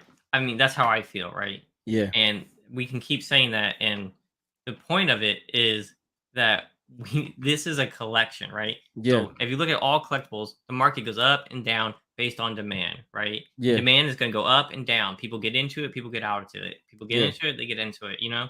So it's Mhm. going to go up and down. All of these things happen. It's a market, right? Yep. And so this is not investment advice. Mm-mm. This is just us talking Collect. about the collectible. I think people are going to want to collect these things. You Mhm. guys are calling it art. Even people who do not play the game are calling it art. Mhm. So just think And about all these other yeah, people who don't even know they exist yet, right. right? Is you know what? I'll be honest. And I know Warfighter can attest to this because he had a post in the Facebook group. But we can't expect people to understand. We can't. And what I mean by that is I even look at taking high ground, right? The amount of content that we put out, the amount of, videos that we've done, me or you are not pressed about who's finding out because we know that it's progressively going to happen. All we can do is talk to the community that's here and the people that's come in new, we just welcome them with open arms and tell them what's what and try to give them as much information to get what they are desiring to get, whether they are a card collector that understands the IP of Fortnite Hmm. or they are a gamer that loves the game and wants to get their favorite skins or want to be a part of this community. I think that's all we're doing right now. All we're doing is giving all the information that we wish we would have had in any other instance when it comes to anything else, whether it's a different collector or cards in general. So what I noticed is like whenever I was getting into a hobby, right? I Hmm. remember like, when I first tried to start collecting sports, right? Yeah. Like I had to go to all these different places to try to understand like how to collect sports cards, Yeah. like look for the rookies, which sets, prism, and stuff. Like I Yeah. remember that, right? And when I started coming into Fortnite, I noticed I had knowledge Hmm. and people were collecting this in a weird way and that Hmm. wasn't authentic to the game. And then I noticed that a lot of these weren't even players, and that's why.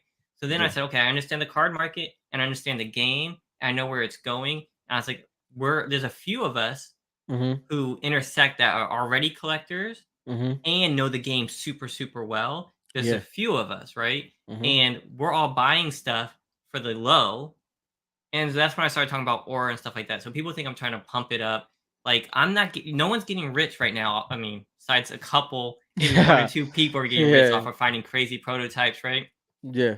You know what I mean? So, but like, I'm not here to get rich and pump up cars, right? Mhm. I noticed there was no one talking about this the way that we wanted to talk about it, right? Right. I noticed there was an empty market here. I was like, Mhm. let's go and share the word, let's build this hobby, right? Let's talk about it, right? What is an actually good car, not fluff? Mhm. Like, what really pushed me off was like when we were first getting started, like the whole Autumn Queen stuff, the Mhm. Ice Queen. It's Mhm. like people were buying this stuff, and I was like, no one knows about this. You know, no Mhm. one knows that in the game. Like no one collects, no one buys that skin. You know what I mean? So like people were all like pumping each other up. We didn't create this to build ourselves up or anything like that. We wanted to share what we have, right? We wanted to Yeah. share our knowledge. And we get a lot of comments and like I get people messaging me like, "Hey, why do you talk about your collection all the time and your stuff like that?" I'm honestly just telling you guys what I think is popular, Mhm. right? And what do I think will resonate with future collectors, Yeah. not investors. Yeah. So like And people like Westrom who collect who does Westrom bullseye. collect? Bullseye, right? Yeah.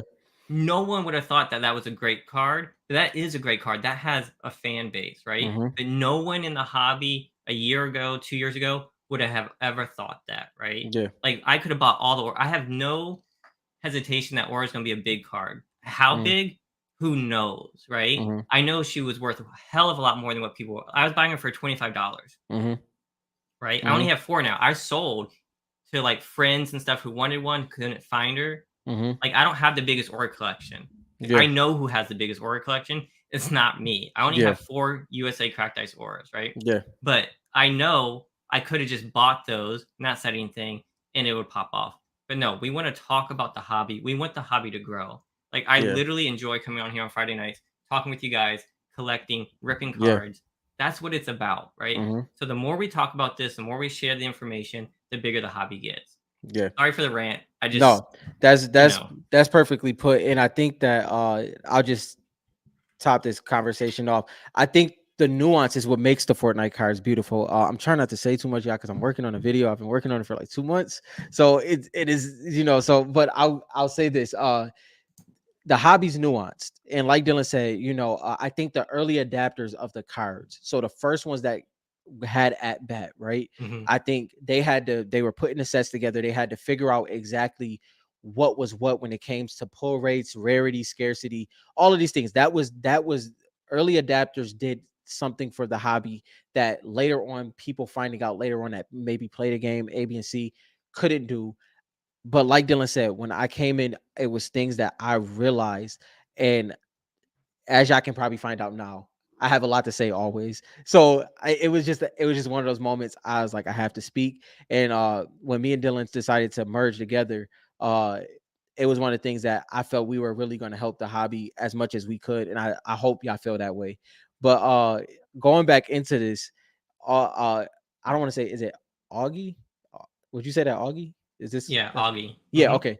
So Augie says so many different skins could become popular in 2.0, depending, especially if first person is done right. For example, if Call of Duty players come over, I could see military skins popping off.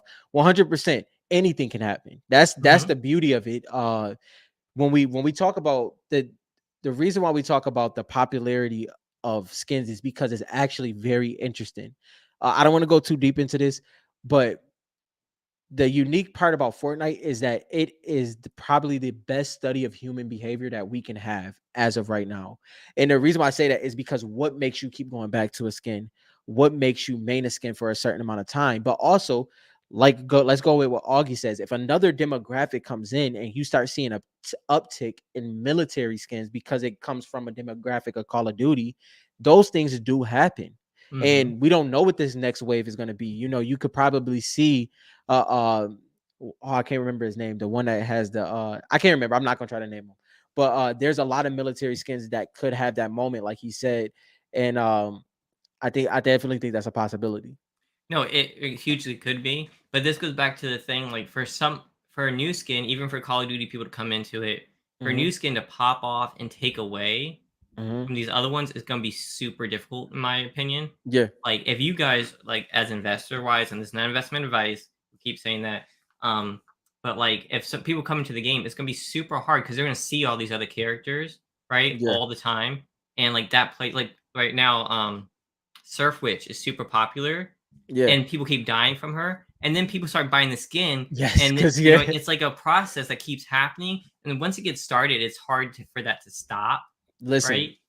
I fell into it a couple times. It's never with a skin, right? Hmm. Mine's is always a pickaxe, bro. Yeah. Like it's always a pickaxe because it comes to the point where it's like we both had this experience is either you hate the pickaxe and then a skin comes out that fits that pickaxe or Hmm. a certain something along that lines, or sometimes you just fold. You just fold. Like sometimes you fold and be like, yo, you know what, I gotta have this pickaxe in my rotation. Doesn't mean you're gonna use it all the time, but I do think that we look at things like data, stats, history, but I do believe human behavior is heavy in Fortnite because it shows you what people decide to do frequently, and it shows you, I don't want to say it this blunt, but you can see who are leaders and who have uniqueness, and you can also see kind of who follows trends or fall off of trends, or Hmm.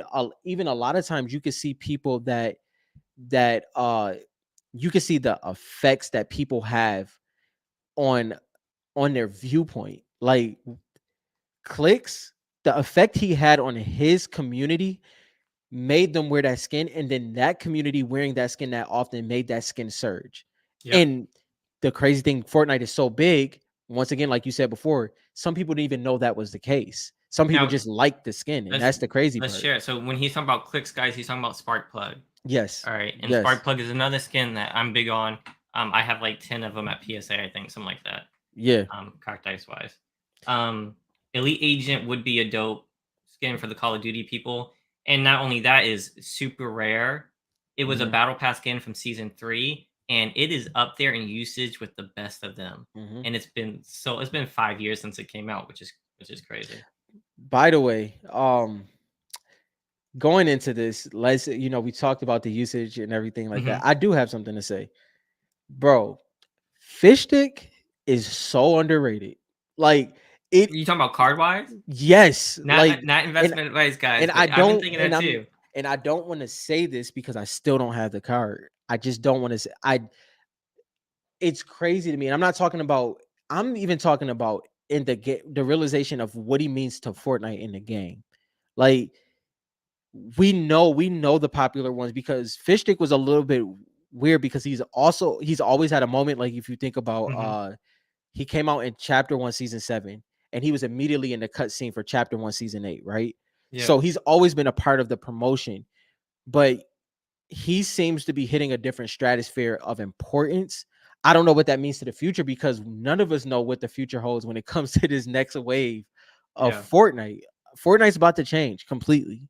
It doesn't mean that the skins and the popularity of skins are going to change, but I think the interaction may shift a little bit in the aspect of how we can judge it in if yeah. a way. So it goes to what you said earlier. We might have seen all that we can know because of the information we may not have now. Exactly. Like so that's it's I very mean, interesting. there's other like stuff that's intangible, like when you talk about the marketing and stuff like that. Yeah, And like Fish Sticks is one of those characters. Like in the comic, he's now a meme where he dies in almost every yeah, Fortnite comic, right? yeah, And he's set, and like I've seen one of the best short like YouTube shorts for Fortnite is like them going through and the- there's so many fish sticks ones in these shorts, yeah, and like there's one where he's eating a fish, and then he's eating himself, and this is all this crazy yeah, stuff. He's a fish, right? And it yeah. works so well, just like Peely and stuff like that. So like he's not limited to that, and who knows what happens in creative. Like if Mhm. people start making their own movies with these characters in creative somehow, Yeah. fish sticks is What? gonna be there. Who knows what's gonna happen? Like you could do something in a creative map. You can create your own map with the characters, Yeah. right? So let's say you do something and you figure out a way to animate it and all that kind of stuff without actually having players. Hmm. Who knows the possibilities there, right? Yeah, and Yeah, fish sticks is a great one, man. just to jump on what you said, Dylan, because I almost forgot. So it's MetaHuman. MetaHuman is the bro. This thing, if you haven't seen the video, I will share the link in this after in the comment section. MetaHumans for Unreal Editor is insane. It's gonna be an iPhone app. It's gonna be an app for any phone that you have, right? and you Mhm. scan your face, just like if y'all ever played 2K, it's the way you download your face in 2K, but this is absolutely insane. It takes your facial expressions, and in about 3 minutes, you have all the information you need to make Pilly talk. Right? Like, so it's like it's immediate. So when they're doing, like you said, when they're creating their own movies, short films, because this is the things that's going to be happening when they're creating their own story, and that the fact that it's that fast for you to scan your face, say the things you want to say, have the expressions you want to have, sad, happy, mad, anything like that, and it happens in 3 minutes, and then you can put it on your favorite skin to do a cutscene, to do a short, to do anything you want. That changes the game completely. It's insane. Yeah, that's crazy. That's It's why I can't insane. wait to see what's gonna happen in a few months, right? Yeah. Because like people keep talking about games and stuff like that, but it's a programming language. Like an Yeah. island, it doesn't have to be a game, Yeah. right? It can be anything they want to build, Anything they right? wanted to build. Yep. Wait until they allow people to create stores. Yeah. I'm telling you, like y'all have to think outside the box. The Hmm. possibilities are crazy. You can code anything. If you can code it, Yeah. you can build anything. Yeah. Like THG, you know what? That's what I'm gonna try to build. We need like our own shop, right? Hmm. Like a card shop. And Yeah. you might want to buy from us, go to our card shop. I Like, mean, it's insane. Real quick, I want to talk about yeah. Lane is over here asking about card breaks. I've been in card breaks before.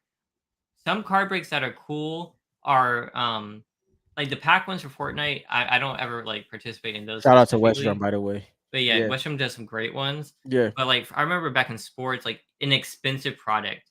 Like I'd be cool with like a card break for like a mega box that's $1,400, right? And Hmm. you pick like a letter, and Yeah. like if you get that, like they sell that, and if it's the first letter of the name or whatever, Yeah. you win it, right? And they sell those spots. Those are pretty cool for like hobby boxes. Yeah. Like for those you buy a team, right? So Hmm. like if I was the Washington Wizards in a box break for like an expensive box, I'd Hmm. buy the Wizards for super cheap, Hmm. right? I could hit no Wizards, right? Hmm. Or I could hit a crazy card. I wouldn't have to spend $3,000 to open the box. Yeah. Those are the kind of box breaks that are kind of fun, in my opinion. Yeah. But the same thing with this, people like to like gamble and do that kind of stuff. It's also social. Yeah. So, um, That, yeah, that is definitely a it's interesting because I think that they really help. I feel if you're coming in, and I think West Drum does very well. So I will use him as an example. If you're coming in and you just want to get accustomed and you kind of want to possibly hit something big, uh I think I'll champion West Drum, and I think Inky Bruh does breaks as well. mhm. Some people in the Facebook group, but which you'll obviously see if you're in the Facebook group. But yeah, I think it's good for the people that really want great opportunities uh and do like that side of risk. Now, for our forum, people have been asking me to add like a marketplace here for like selling and stuff like that. And Yeah. I may do that. I have to think about it a little bit more on like how to do a sales page and make it work out for the THG. Um because of stuff like eBay with like so people were talking about the Aura sale that went Yeah. for 1,800 and the person didn't buy, so someone got a steal on it. Aura went super cheap, but like so many have sold, right? Like Yeah. there's so many available right now. I think she's still doing great price wise, but because of that, people were thinking, is there any other ways to do it? And maybe at some point we'll do something with THG, Hmm. whether it's box breaks or something through the forum. So stay tuned for that. Yeah. But I haven't really decided how we're going to approach that. If you guys have any ideas or something you want in the forum for like marketplace wise, Yeah. let me know if you have any crazy ideas. Um, I want to create a safe place to do it, you know, Yeah. so I have to kind of like think that through.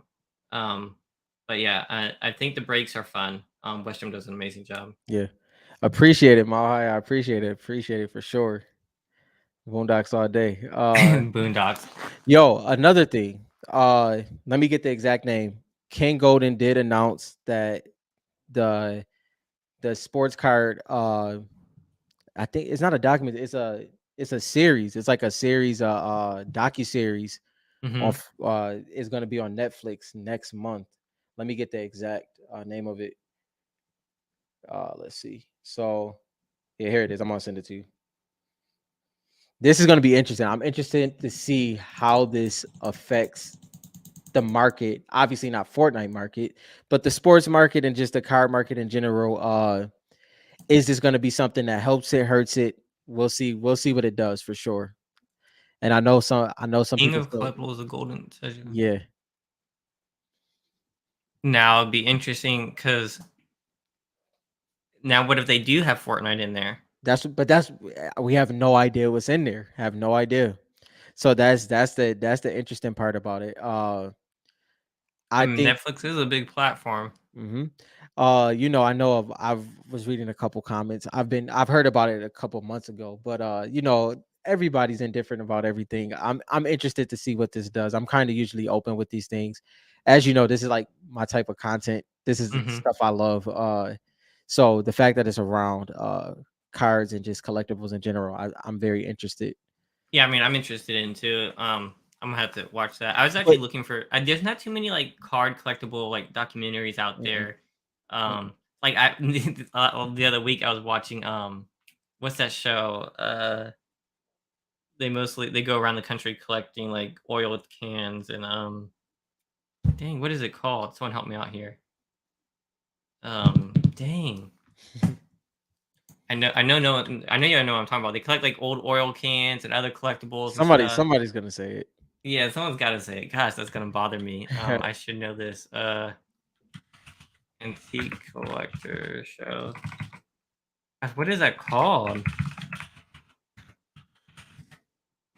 How about the American Pickers. Did I beat you? Oh, okay, Thank you, yeah. JL. You got my Yeah, you back. see, I told you they was gonna come through. I had Look just at figured it out right when you that. said it too. So I was watching American Pickers because I wanted to watch stuff about collectibles. You know what I mean? Yeah, And it's like, but they mostly do like old like oil cans and like cars and stuff like that yeah, and like antiques. And I've seen some crazy collections that they like fall into. Like they have like crazy what do you call it? The little race cars. I forget what they call it. yeah. What they What Hot Wheels? not Hot Wheels, but like the ones you build. Oh, Those yeah, yeah, yeah.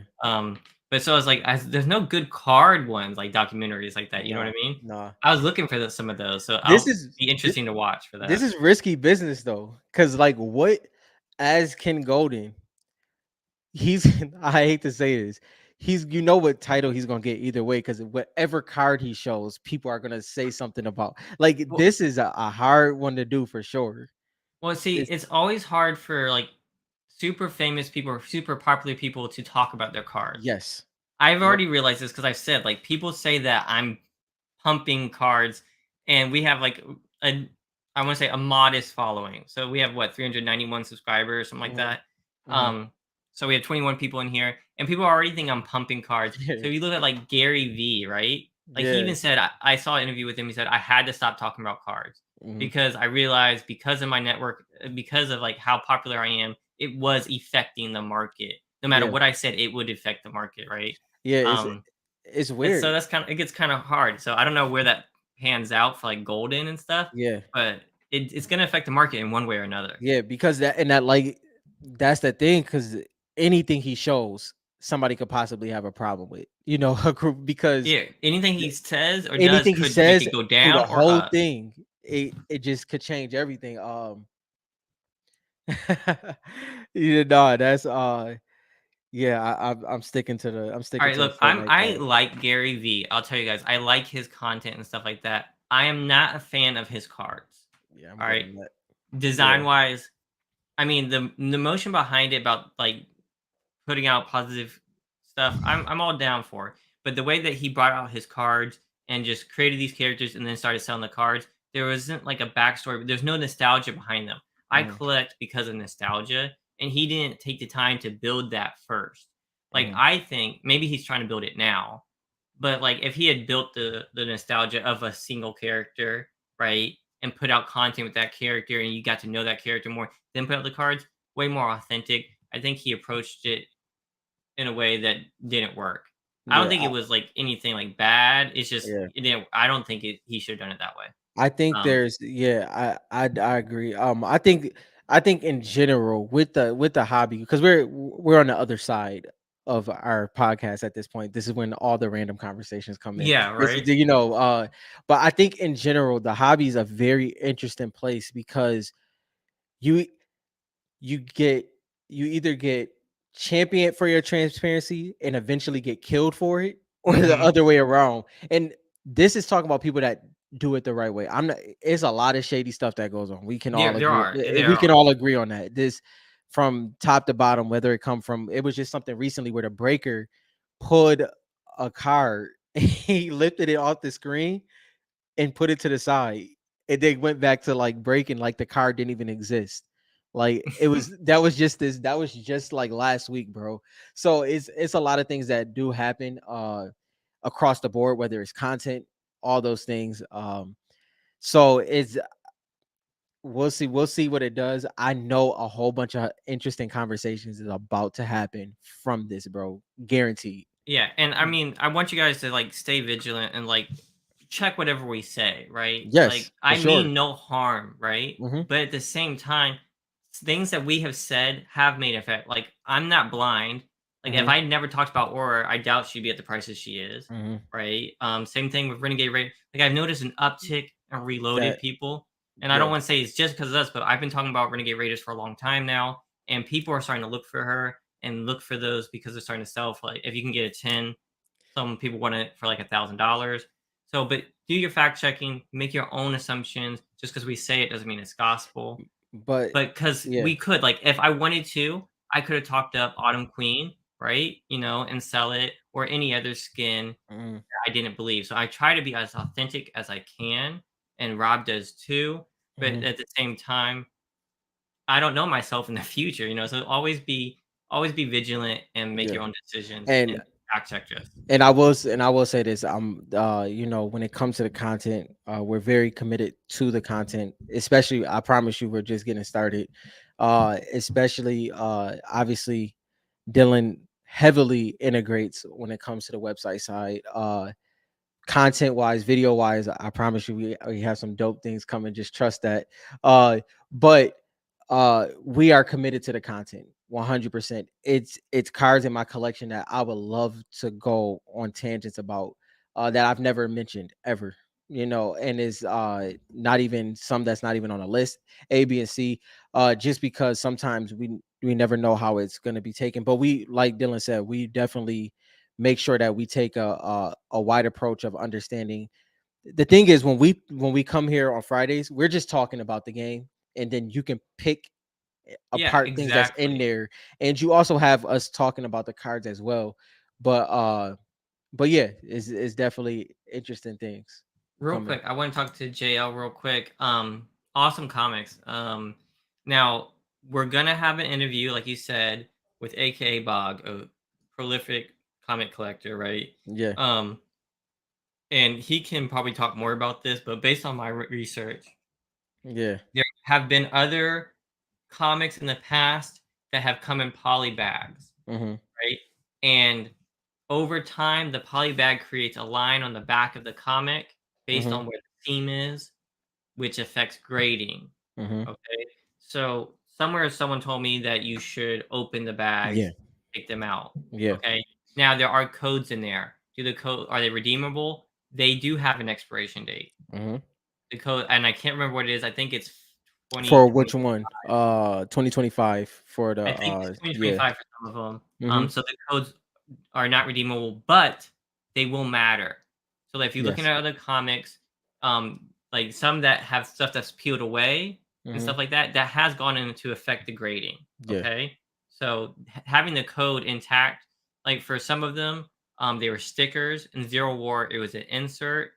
I think those will Is play it? into it, Yeah. and the sealed part may not matter. But then Mm-hmm. again, who knows? I have no idea, Yeah. but it could potentially affect the grade based on the plastic affecting the comic. Just keep that in mind. Do your own research, because I'm not an expert with grading comics, but that Yeah. was what my research led me to. Yeah. And Zero War is a year, and Zero Point in a foundation, I believe, is 2025. Yeah. So So, but do your own research about opening yeah. the bags. I've started to open most of mine. Yeah. So for the one that I like to collect, and I can let me pull up Oh, FortniteCards.com. while you're doing that, yeah. We So appreciate that, Augie. And then yeah, a document. Uh definitely. I won't say too much, but yeah, Augie, I do like that thought of the Panini Brazil documentary here. That's very interesting. That so for piques my interest this high. real quick, this is one of the ones that I collect heavy on, Mhm. because it's a 1 of 25, so this is less printed. It's drawn by Donald Mustard, first appearance of the Foundation and his cover appearance. This came in a poly bag, and Mhm. I have, I think, roughly 30 of these, Mhm. and I opened all of them, I Yeah, I believe. opened all mine too. Because I think like it's gonna be important. I cared less about the code. I cared more about the integrity of the comic. So I went ahead and opened all of them, bagged and boarded them. Yeah. Um, so that's what I did. Um, can you press it out? Possibly, I guess. I'd have to look. I'm not a presser. You can press comics to help get rid of lines. Maybe you can, or Mhm. maybe you can't. I'm not sure. I just know that what the videos I looked at, they said to take it out of the bag. Yeah. Um, but hey, do your own research. Look up comic pressing. Look up polybag comics. What should you do? Yeah. Um, if you find something else that says, "Hey, you can do this and it's just fine," then maybe you want to keep it in the bag just to preserve the code. Because I know when you're trying to sell it, people want to buy it code intact, polybag right now. I Yeah. care more about the comic, the story, and the artist on the cover than I do Yeah. about the code, personally. Yeah. For But sure. what's the remember the pickaxe code? Mhm. Those I think the cards with the codes that haven't been used go for way more. Mhm. So like if Mhm. you want proof that it's not used, 0 point, it's a sticker. You can Yeah. prove that without it being polybagged. Yeah. Zero war, you can't You can't, because it was an right? insert, Mhm. right? So keep that in mind. I Uh think foundation was the same, was a sticker, I yeah, believe. I believe so. But the zero wars were inserts, so if you are worried about that, then that those you can keep polybagged. But I think 0 point and foundation, you're probably fine. For sure. Augie, DM me on Instagram. Oh, about being a filmmaker? Yep. Yeah. Rob is big into film, if you guys Yeah. don't know. Yeah. Um, I'm a newbie at the whole film and podcast and video editing, but I think I've been holding my You've been own a little killing. bit, You've been doing great, bro. You've been you doing great know. for sure. I'm a quick learner with Adobe, so um, yeah. So that was pretty much. Anybody else That's has any other yeah. questions? Anything else? This has been a fun Yeah. chat. I can't wait. You Yeah. guys keep talking about comics now. I'm I know. getting me excited about We comics. because we like we kind of swung at that a couple times, but we were so early on though, talking about We're talking about the comics. comics. Yeah, yeah, we were so early on. That was I Now mean that I'm my back from vacation, I will try to get AK Bog yeah. in here as soon as He's possible. he's slated next. So Yes. yeah. I've got like a doctor's appointment coming up this week, so I don't. Yeah, we'll Maybe we figure it still out. can. I We'll don't we'll know. figure it out. We'll figure it Yeah, out. we'll talk about. He's coming though because I want to Yeah. talk comics big Yeah. time. Yeah. I definitely want to talk comics before the next one hits. There aren't Um any more rumors yet. I did tweet at the writer yeah. Christos Gage, and he did reply, kind of cryptically. Yeah, Um, yeah. That was an interesting reply. let me see if I can pull that back. Why are you trying to pull that up? Yeah, JL, that cover me and Dylan jumped on so fast. I didn't love the artwork of Midas on there, but I love the fact that Midas is on there. So I think I have 5 copies of that one. Uh Something along that lines. Probably between 4 and 5. I can't remember which one it was, but yeah, love that one for sure. Yeah, I just pulled it up. It had nothing to do with that. It was something else I tweeted about. No, yeah, you I good. just lied to you guys. My bad. Yeah, the What do you label the Batman cards if you send them I to still PSA? I've been trying. What did you label yours? I've been trying to figure that out too, Mile High. So I didn't send mine to PSA, guys. I Yeah, sent mine to SGC. Um, Mile High. I have mine prepped to send in as well, and I've been trying to figure that out. this is what he's talking about here, and I gotta get more Hold on, tens, man. There's hold so on. much to collect. There you go. This is Tilt it, so sick. tilt it forward a little bit. Oh, you want me to There, read it? I'm just gonna read yeah, it. It says, "Oh, I guess I can put it up here." there you go. Okay. No, I haven't checked SGC to see if anybody else sent any in to see what they did it as. Yeah. Um, but that's what I put it as, and I Okay. can show you the back Oh, my bad. Hold too on. to see. So I kind of use this information here. Yeah. But I think what's important is like 2022, the year, and then you have DKV, like the company, like you would Mhm. Panini. And then you have Batman comic arts, and then you look at the back to figure out what it is. Mine says volume 1. Yeah. Yeah, and it has a card number too, so number 98 for this one. Yeah. Just that kind of information, you know. For sure. Richard got his That's a Mothman lot down of here. writing. It is. I It mean, is. I but you kind of have to because some it gets complicated because some of these are the same the same comic. Mm-hmm. There's multiple covers, right? And like some are pages of that comic, Yeah. so it gets kind of long-winded, Yeah. right? So it's got to be kind of long based on all the different like. There's a 0 point number 1, and then there's like a page, you know. Mm-hmm. So or 0 point, I think it's number 4. Yeah. So there's a cover for issue 4, and then there's a page for issue 4. So Mm-hmm. like, how do you title that to be different? And then there's a number, then there's Yeah. the year, and how you describe the card, Batman comic arts. So yeah, I love the SGC slabs Yeah, too. They look so sick. that looks beautiful on the SGC slab. I really That wanted card a is 10 in beautiful this in one. general. I'm mad this did not 10. Yeah. Um, I don't even know if I have any that will 10 now. Yeah, I But I'm gonna have. send more in eventually. I'm paying for this PSA order that I got back, and then maybe Yeah. I'll go back to those. The Yeah. the crazy thing is, as excited as I was about the Magic the Gathering cards, Way I more was gonna excited get for those those. graded. Man, I got these graded so fast. Yeah.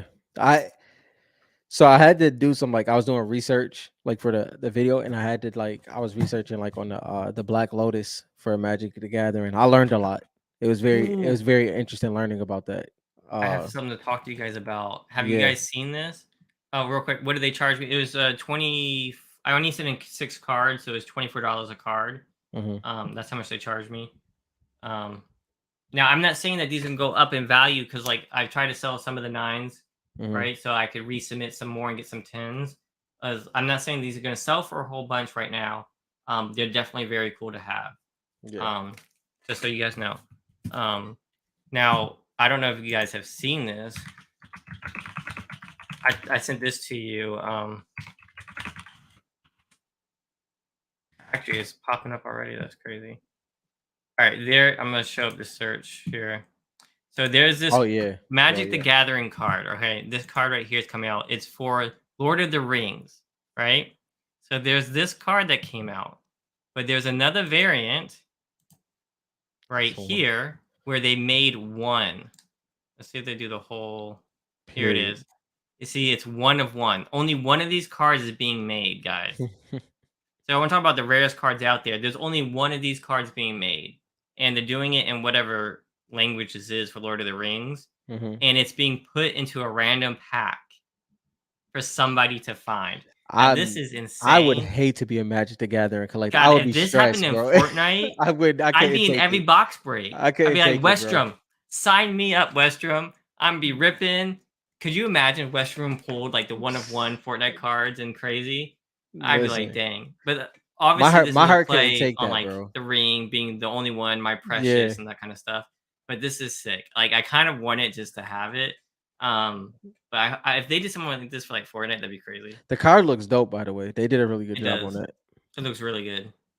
Like, and I liked how they did the little numbering. Yeah.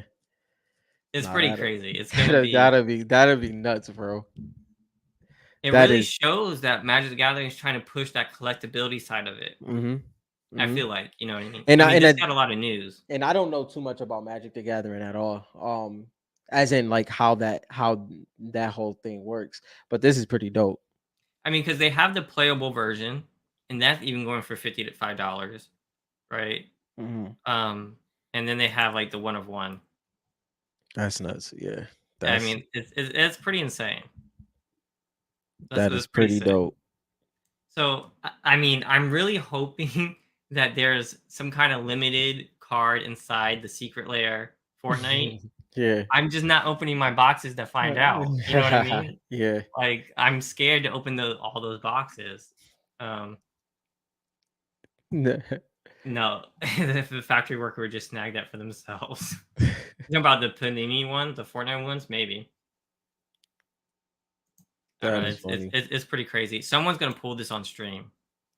Now they do stuff I like this in sports. Like they do like like the Logo Man one of ones. Hmm. Um, but nothing like I don't know. It's just pretty crazy. Random packs within the Yeah, set. I was seeing the Steph Curry's rookie card. What is it? I can't remember which one it is. Oh, what is it? Is it the gold? I can't remember which one it is, but it still hasn't been pulled yet from 2009. Yeah, and so, like people try to rip those packs Yeah. just to try to hit that. Then it's like a what was it? I was reading another one. It was it? Luca, I thought was a big chase for a while. Yeah, Luca had one. I mean, everyone had, but yeah, it's some that is very. I love. Yeah, thank you, Richard. It's the super fractor. That that one still hasn't been pulled, and that card is. I like that card because it has the vintage feel, like with the zoomed in shot, uh, of Steph, and then the fact that it's a super fractor is pretty crazy. I just, the ultimate collector to me though. Some people, Bob M Track, bro. That, and I won't say ultimate collector. I'll say the most interesting scroll on Instagram easily. Like he's been collecting LeBron since the day. What's the name? Type in Bob M Track. Bob and M. M Track. Yep. It should pop up after Bob M.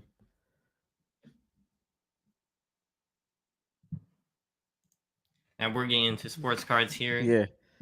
800. Like, bro, he doesn't sell at all. See, we're gonna get those kind of Fortnite collectors that Yeah. aren't gonna sell. I wish I was one of them. I wish I had the budget to just buy it all. Yeah, this is kind of crazy. Like, bro, and this is like 865 already. He's still not done. Like like when he started doing this, he said it's gonna take a while. What is he trying to do? No, he's just trying to post his collection. He wasn't on Instagram, so he posts like I think one or two a day, and it just goes on for days, See, bro. this is what's amazing about social media, guys, is Yeah. that before collecting was a thing you did by yourself. We're Yes. getting to the age where like collecting is no longer something you do by yourself. That's why breaks are so cool. Yes. You get all the comments, everyone's like enjoying Hmm. the hobby together. Yeah. This is just insane. Of Like, course, and he's got a he whole bunch of LeBron here. and this was so he started collecting from the first day like the product came out, and he's been collecting since. And it's probably like I think he said it might be under 15 cards that he don't have of LeBron's major cards. It's pretty crazy. I had the Kyrie version of this. Yeah, the select. I had it in every color. I felt like that could have been huge because that was his rookie year Yeah. that came out. The select with the fire, but that dude just be saying some off the wall stuff, and like I feel like he could be such a prolific player. You know what I mean? Yeah. Dang, this is pretty dope It's though. crazy. This is gonna be Sharnock one day posting all his. No, for there you go. I Yeah. Yeah, feel for some of these people. Like I know Black Ash has a whole bunch of raw cards. yeah. It's like at some point you guys gonna get this stuff graded. It's gonna be like it's gonna take a fortune to get this stuff graded. Oh, you know what? I'm glad we forgot about MC. When MC grades, this is gonna be MC because MC doesn't When post MC anything. grades, Like so when oh my MC finally gosh. does that, bro, this is gonna be Or crazy. MC. When MC grades, he's gonna have to like remortgage his house. You know They're what I gonna be mean? like, but they're gonna be like the hobby that just comes in. They're like, what just happened? Like, how did the Black Knight shoot up like this? Like, it's gonna because if y'all don't know, we won't. Maybe MC will tell his story one day. I won't get that. That could be a great interview when he's ready and he's not 300 feet in the air or something. He goes, MC is a worker, boy. That's a different dog right there. So whenever that time comes, that'll be a great interview. 100%. Yeah. I mean, I know he has a lot of raw cards, huge collection. He's been here since the beginning. If you Yeah, guys don't know, so I can't wait. yeah. One day, hopefully, he lets us interview him. Yeah, that's MC. Just let us know. We'll definitely would love to do that. Warfighter, I didn't know this story. That's pretty crazy. When it came to the one-on-one Babe Ruth, that's nuts. I couldn't imagine that. Yeah, and those are the kind of things like who knows, like price wise. Like What if it like? Could you imagine like a one-on-one Renegade Raider that was there and it just like got demolished? Like I that still is wish I like had the Renegade Raider from the Series 1. ending Wait till game. Renegade Raider cracked ice. Yo, what if like a Renegade Raider bro. Cacti Ice prototype card We pops talk up? we talk about that like a couple times. I could not have imagined that card in ice, bro. I can't even. It Because just, how good Lux looks, bro. Yeah, with it that would be orange, like that that orange is, orange would be yeah, fire bro. with That's the Series One Crystal Shard look. and then That would be that'd be a fire if you want card. to jump something over to series two, I couldn't imagine how Midas would have looked in series two. Like Ooh, that, yeah. that is like that's the type of thoughts. And I hate to take away from like certain sets, I don't want to take away but from Series 3, but when you it, say things like that, you just immediately see it. like Focus in Series 3 to me is perfect. Like the But way it has the stance and everything is yeah, perfect. Like I don't want to take it away. But like Midas in Series 2, yeah. that would be kind of fire. See, Um even focus though, like don't get me wrong, like you said, I Focus would think be she's tight. It would be with that tight. because you still will get the hand motion. You'll still get the hand pose in there. You won't get Yeah. the full scale of it. But man, Well, I guess it's Kuno where the Kuno has the legs that are up, which is kind of right, cool to see. right, Um yeah, some of them just be super dope. yeah. Yeah, And Midas though definitely in Series 2 would be I kind of and crazy. I do like, and it's crazy because if you look at the timelines, the time frames, he technically could have been in series two, just like Aura could have been in series one. Uh, Focus could have been in series two. It's a lot of that has switched and transferred over. Elite Agent could have been in series one. All of those cards could have been uh in different The places. That's what I'm saying. The upcharge for MC and for people like Black Ash and all these different people, there's no way that I can't fathom how they're going to pay to get their collections graded. I have no idea. I'm Wayne, glad don't I'm forget grading mine Wayne. now. Wayne. Wayne too. Like I mean, it's going to cost a fortune because of how much Well, these cards are going up. but what you also have to factor in too is technically they can fall under the set collector bulk submission. I mean, they're still going to get upcharged, but I think it's some form of, I don't know how that exactly works. Somebody can tell me. I know Shard knows a lot about it, Hmm. but I feel they get a break somewhere. I don't know Yeah, exactly where, but if it's a high ranking card like Black Knight, I mean, I don't know, probably still there get is hit a with the max, right? There is a max. when Isn't it, that yes, like there's a prestige max, wise, yeah, right? and with the set boat, but I mean, you wouldn't send that in. I don't know how that would work. Like you said, that's very interesting. Westrum, that's like people shitting on Aura. Come on now. I'm not getting into that was even though no. First of all, if Leangelo Ball didn't do what he did, bro could have had his moment. Bro is a lethal shooter. People don't understand that, but don't let me get into my basketball talk. I'll go crazy. I But mean, but just LeBron saying James, LeBron bro, James is like worse what than in the anyone same is breath? like, In the same breath, that's crazy. I mean, just look, come on. You cannot hate on LeBron James's Nah. ability as a player. It's like, how many more years does the dude have to play to prove himself? I mean, he's he gonna be in got the league. he He's has gonna be like two 60 in the league. he got 2 to 3 years left. Once he play a year with his son, he probably out. Watch him keep playing though. Like, you know, I've already been here 3 more years. What's another 10? You know? Yeah, yeah, yeah. But I listen. I'm just a fan of basketball. I love Brian. But that's my era. Like I was 10 years old when Brian When Wade and when Melo I got in the saw league, that bro. LeBron was like competing, like they were talking about like LeBron is like number one in this, right? But then when I saw when he was number two and number three in every other category Hmm. when they were competing one year, I was like, how can anybody argue anymore? He's Yeah, literally competing for the first spot in every category. yeah, Assists, points, all this kind of stuff. I was like, all right. yeah. I mean, he ain't When flashy like MJ. when it's two different. I It's don't even just too have that different. It's just conversation. It's two different eras. It's two yeah, different eras. Two it's two different different eras. If you basketball. want to talk about like the most like well-rounded player, Hmm. I mean, what's the name? LeBron James is up there. Like it's Yeah. like you can't really. The reason why I have never had that conversation is because the conversation is literally impossible to have. Yeah. Jordan has one more. LeBron has LeBron has revolutionized the way the game has been like that. We've seen it. We've seen it with the Kareem Abdul-Jabbar's. We've seen it with the Wilt Chamberlains. We've seen it with Iceman. We've seen players be big and dominant, and we're not even talking about centers. We're talking about versatile players. But when it comes to skill set and ability to control a game, Hmm.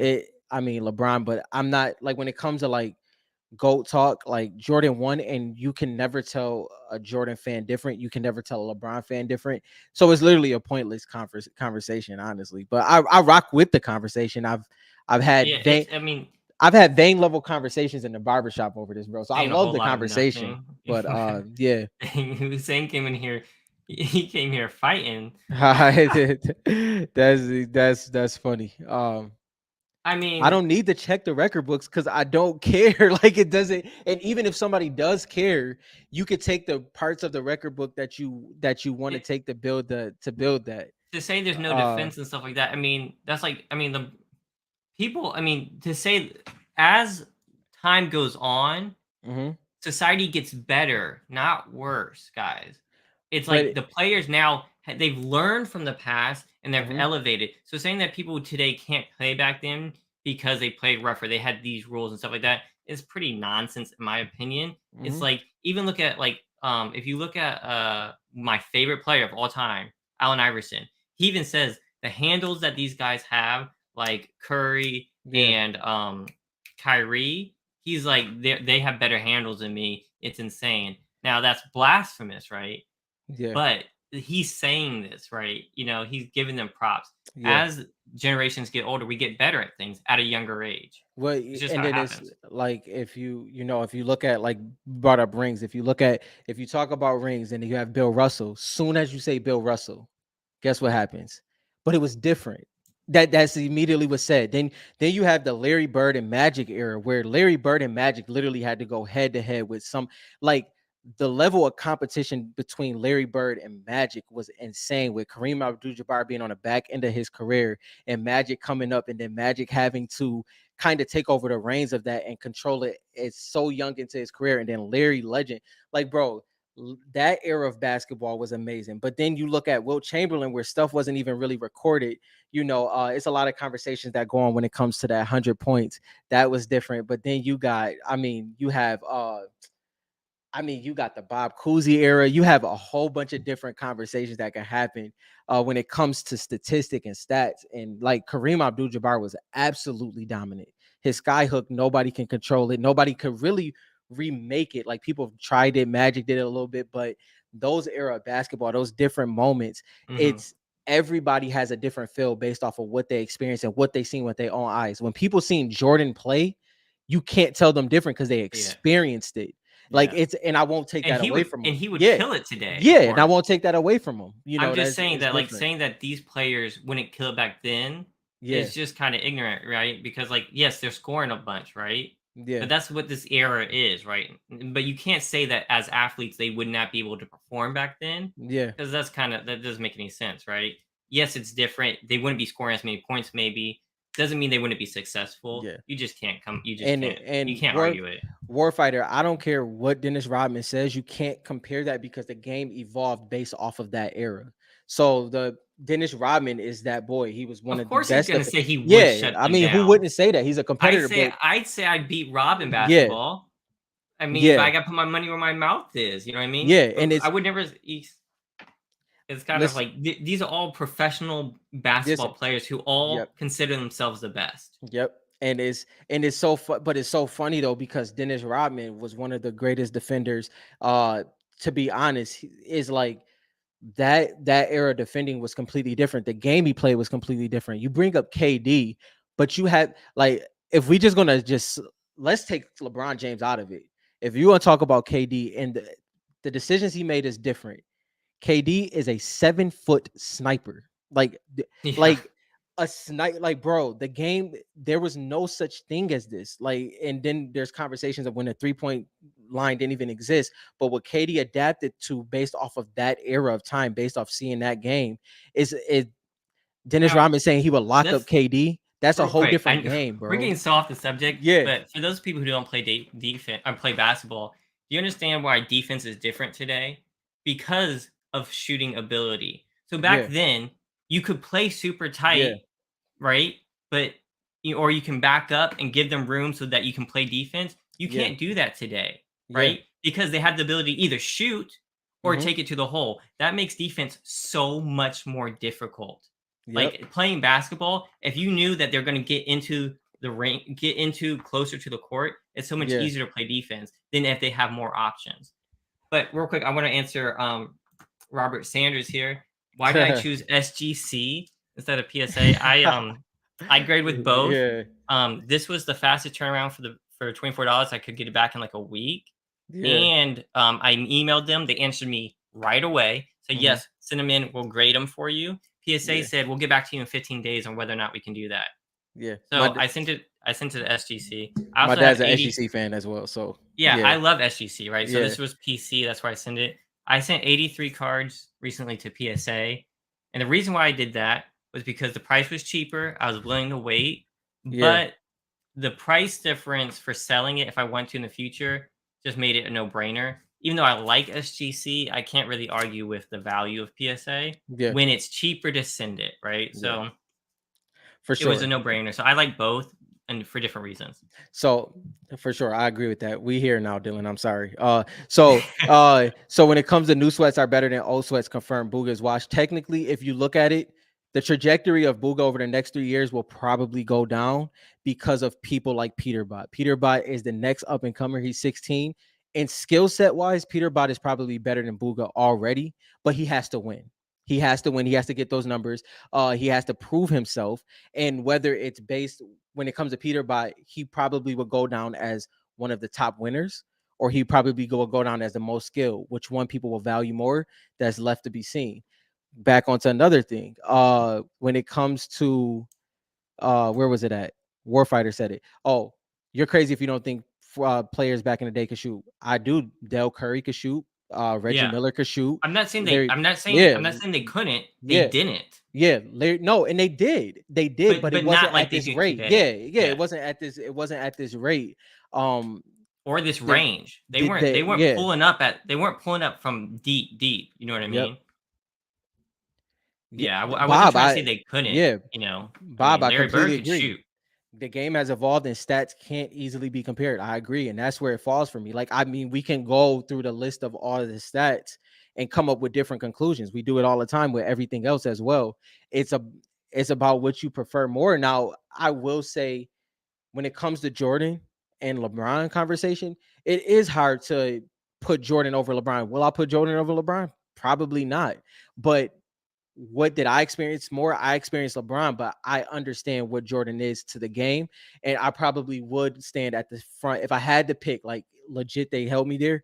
I'm probably saying Jordan is over LeBron. But that does not take away from now when we get into number two, that's when the conversation changed for me. I don't care who y'all say.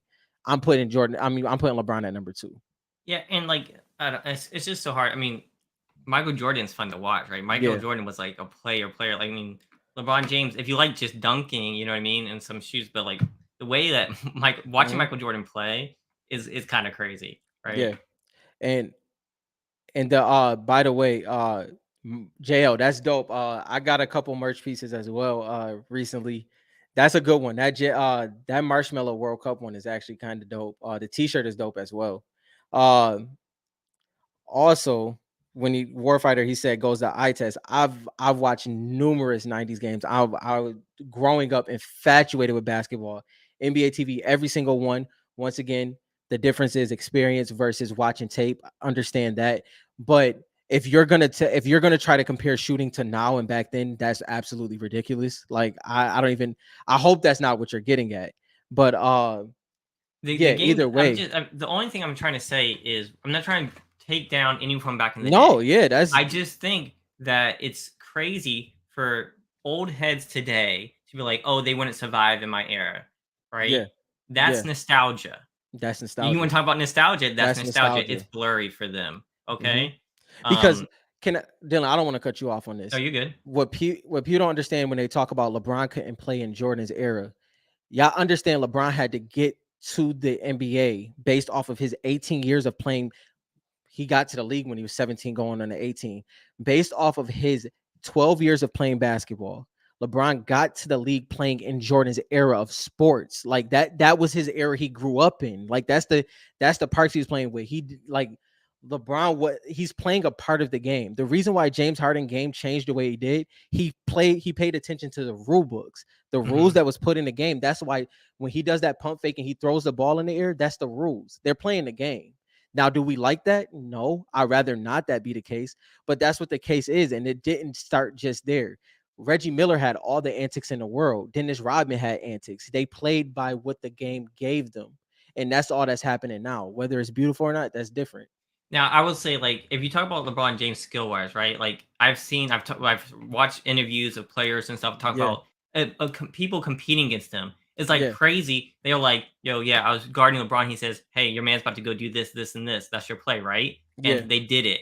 And he's like, his knowledge of the game is insane, right? Yeah. Oh, but what Bob here is saying is great. Is like, Yeah. I agree. I think MJ is the goat. He's the GOAT. Yeah. He's the GOAT based on, like, what you're saying here for, like, what he brought to the game. Mm-hmm. Like, I don't think anyone I mean, LeBron is probably the second closest for brand recognition and bringing Mm-hmm. stuff to the game, but MJ changed, like, the marketing and stuff. MJ Everything. is I can't wait for the movie The basketball. Air to come out, by the way. Yeah, yeah, Yes. Yeah. MJ is basketball, right? Like, you wanna talk about the GOAT in that terms, I can't argue with you, but if you wanna talk about, like, who's, like, the best player, who has the most skill, it's impossible to say who And it's just and even impossible. but even then, like I do understand that, like, because what Jordan did during that era was we've never seen that, and we'll never see that again. We'll never see Like, just what does AI call him? The Black Jesus, yeah, yeah, right? yeah, Like, which is nuts.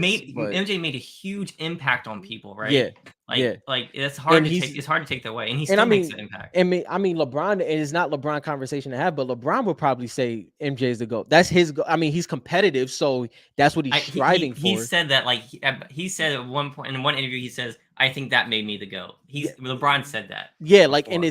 and he's hitting that point in his career where he might transition the conversation, but Jordan is definitely that. Oh, no, The no, we're impact, yeah, real go ahead. quick. No, I wasn't saying so. Yeah, MJ used to say no. I'm saying LeBron was telling the other team what that team's playbook was. Oh yeah, if you, I mean, okay, yeah, I like wasn't saying yes, that. I wasn't saying yeah. that LeBron was about to say this is what I'm about to do and do it because MJ for sure would do that. I'm saying LeBron knows the game so well. He knows the other team's playbook.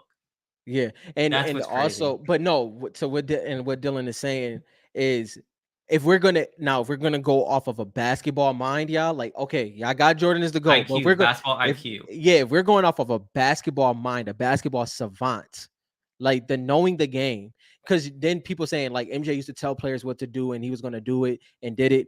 Got you. I can Yeah, also say on that same front that LeBron literally controlled a game like we've never seen. And but if you're biased, you're biased. And I'm not saying that people are biased saying this. I'm just saying if you don't look at it from a wide view, the way LeBron controlled the game, being a 6'9" small forward at that's playing point guard just like Magic, and he fed from Magic. Like, he always says that he mimics Magic more than Jordan because of body size.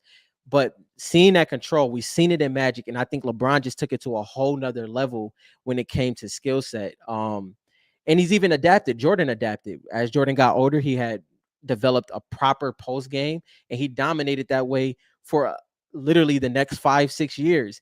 LeBron did the same thing, and LeBron adapted to. We remember in his Cleveland days, going into his Miami days, his shooting was not that great. He added that in there as well. Don't get me started, y'all. We 24 minutes over. I could talk basketball all day, but I appreciate this. I mean, I was missing one. Yeah, I know, Bob. There are so many clips of bad play from LeBron quitting. Yeah, I mean, I get that, but in saying the mentality, if you want to talk about mentality, I feel like no one has mentality like Kobe had. Yeah, We talk about yeah, mentality. Kobe's mentality was like insane. yeah, Now, I don't and know how hard LeBron James practiced. I know he practiced hard. But like Kobe, mentality wise, not giving up. That man had probably had them both beat. To be honest, Lane in game is Renegade for me, and cards is Black Knight. over a prototype Renegade Raider. I mean, that's too scarce. If I'm talking about the whole, like, that can be the rarest, scarcest card, but Black Knight is number one in the Yeah, but what he's catalog. saying, clear goat in game, no, it's definitely Renegade Raider. Yeah, Renegade Renegade Raider is Raider a in whole game. different level than Black Knight in game. Yeah, And someone who plays like every day and is like who's if I kill a Black Knight, sometimes I won't even say anything. Mm. But like if it's a Renegade Raider, I always say, "Oh, that's a Renegade Raider." But in Like a I'm saying it. It's and like it's I mean, because I mean being a part of the season one seasonal shop. Just it's just not enough people to have it. So when it come to Black Knight, you're not gonna see Black Knight often, but you'll see him more often than Renegade. And that's also a different era of game. To be honest, if you put a Renegade on, you better be good because all eyes is on you once you do that. yeah, that's Yeah, facts. That's facts. it's all on you. What about Aura Mile High? Did I miss something? Oh, isn't Goat? Oh, for like in game wise. Um, I think he means like greatest of all time. I mean, that's a different conversation, What? right? What you talking You about? said Aura isn't the goat in the game. Um, Nah, she's that's a different conversation. yeah, I think okay, so I mean, we've talked about it a lot, but Yeah. what aura represents in my personal eyes, and you can give your opinion as well, is the potential of a popularity of a skin. Hmm. Like a skin pretty much shifting a mentality. Like, because let me just give y'all a preference. Because it was the try hard era, the first era that was sheltered into this was the soccer skin era. The soccer skin era was like this when it was like, okay, I do not want to run into a soccer skin. Don't want to run Hmm. into a soccer skin. That was the first like widespread, not a rare skin era of Fortnite. Then a couple seasons later, we got into this aura situation where we like, okay, what's going on? I'm starting to see her more and more. Every time I run into her, it's a problem. What's going on? Then as time goes on, it's like this skin is annoying and sweaty because every time I run in, I know I'm gonna have a problem. And then, like me and Dylan talked about earlier, what happened is like, yeah, I hate this skin and she's sweaty, but I'm rocking her though because now I Yeah. want to be that. You know, and then Yeah. so Facts. then the love shifted, but that's kind of how it usually happens, and that's always interesting. But I always look at when it comes to trajectory, or is iconic for purchases and like popularity and stuff like that. Uh, but that's what makes her iconic. But BK is just a different type of iconic. Yeah. It's really hard to compare, and who knows what happened long term. I'm big on Aura. Like I was there for the Black Knight. Never got it, never wore it, and stuff like that. Yeah. So I prefer to have Aura. Right. Hmm. I have no idea what's gonna happen in the future. Is she the GOAT in game? It's just that specific question is Yeah. kind of hard to say that because there's other spins. If you look now, Surf Witch is coming up there, right? Yeah. Focus is up there, right? Yeah. Focus, Surf Witch, and Aura are three of the most popular skins and are going to have a huge fan base, right? Hmm. You want to talk about fan base? I think Aura has a bigger fan base than Black Knight. You want to talk like notoriety? Um. I'm just saying what I think. Yeah. That's just Yeah. my that's what I think. Now, Black Knight could be considered like the GOAT. Like he was like feared. Same thing Yeah. with like what's his name? The fake John Wick or whatever. Reaper. Reaper, Reaper's iconic. he's iconic, right? Yeah. Reaper's So it's iconic. just there's so many different layers, it's kind of hard to say. Yeah. Um just like so many people rock Aura so often. Same thing with Focus, same thing with Surf Witch. You know, Yeah. And it's definitely it's two weird different. just to say like it's the GOAT. No, it's two different. It's two different conversations, There and is if I think yeah, there's no Charizard of Fortnite. If there was, it'd be Renegade Raider. well, yeah, okay, but yeah, I agree with that. Like in game, that is definitely the case. But if you're talking about in cards, then yes, it's BK. And if I'm iconic wise, there's I think Aura is gonna shift into a different realm, but when it comes to series one, there's some iconic skins in series one Mhm. that like yeah like the ghoul troopers of the world, fish stick pilly, in who am I forgetting right now, bright bomber, dark bomber, Now, uh I like where you're going with yeah, this. yeah, I would say all those cards are in the same kind of category as Black drift, yeah, Knight, hmm, where Aura isn't. And I think that's the thing. Like, so like Gold Troop ghoul and them trooper, are super iconic, like Black Knight, right? Like in that era, right? hmm, So I feel like they're kind of competing for that same like spot hmm. as Black Knight. Now, Gold Trooper Nah, also ghoul is troopers, competing.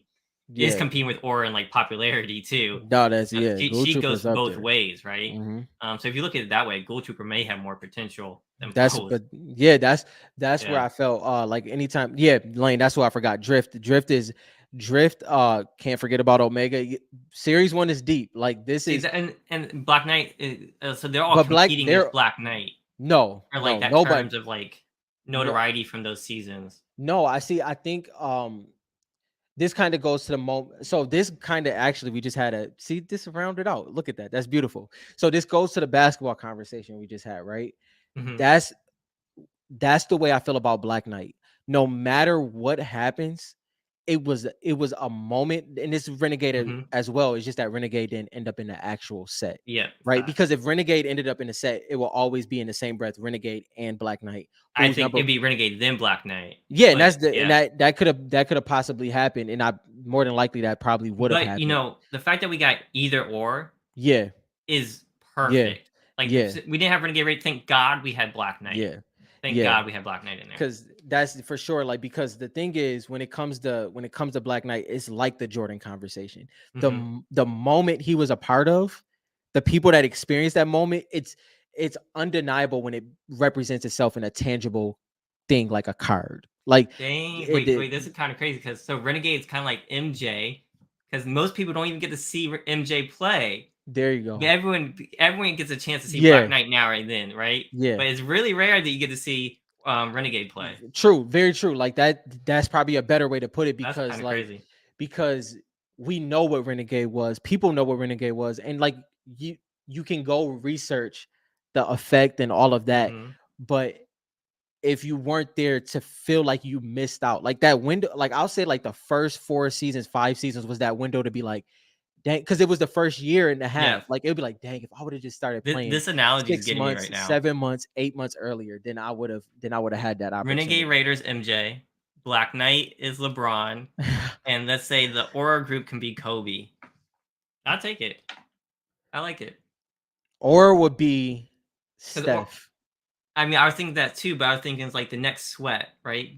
Renegade and Yeah. Black Knight. The next era would be now you want to say you want to say Curry. I'm gonna go with Series 3 and go focus.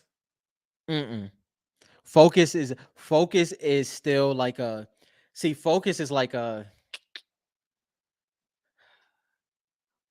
Focus is young and like she's young and adaptive and like But it's she's still like she's very similar to Aura in like season release though.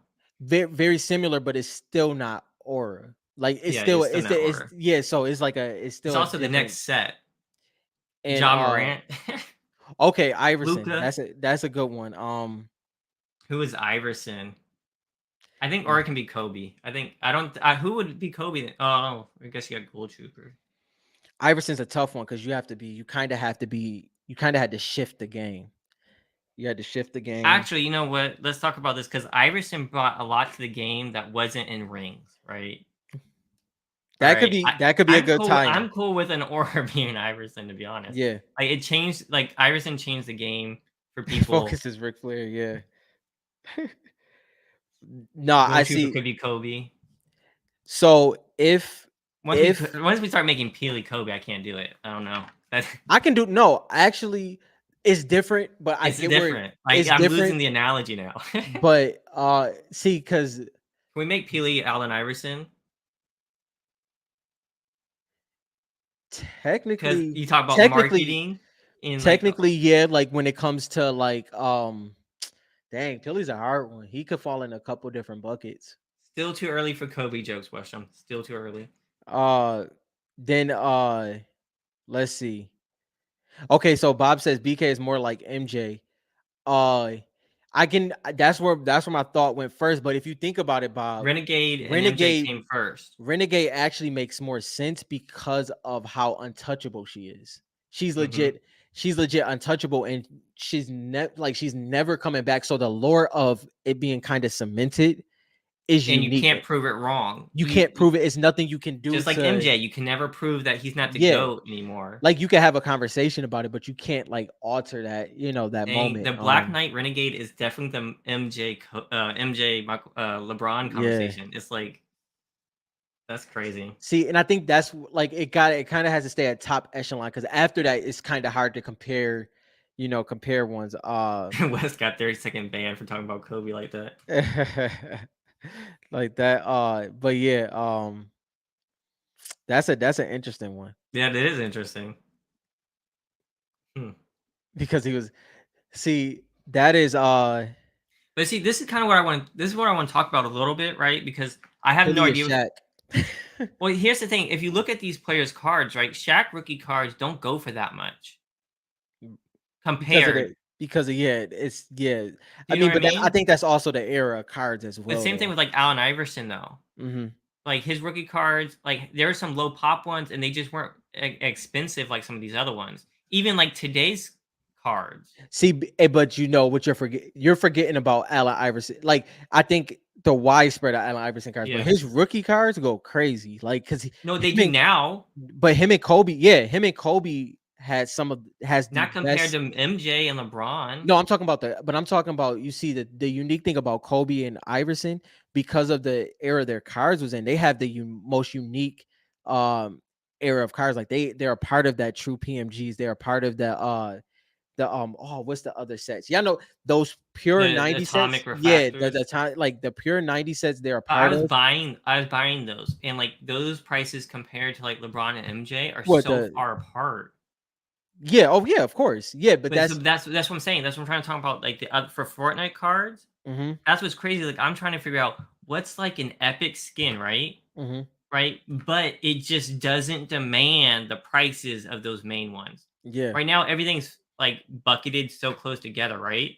I yeah, think there's gonna be some skins, yeah, I don't know which ones, right?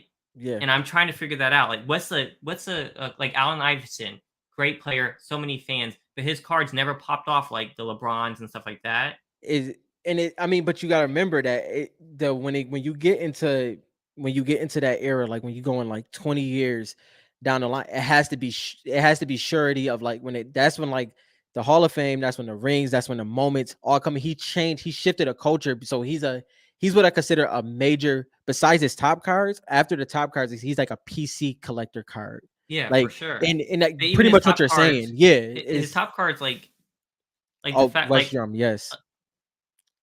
Like that Tim Duncan Omega. I agree with that.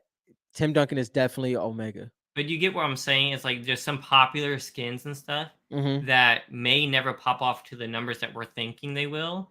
Where Mhm. some like the Black Knight is gonna like skyrocket. Like, finding it trying to figure that out always interests me, like, Yeah. what's gonna be, like, super PC that has a lot of fans, but just doesn't take off like some of the bigger ones? Yeah, I mean that's something I think about a lot. And I think that's gonna happen, and I have no idea which ones that's gonna be. Yeah.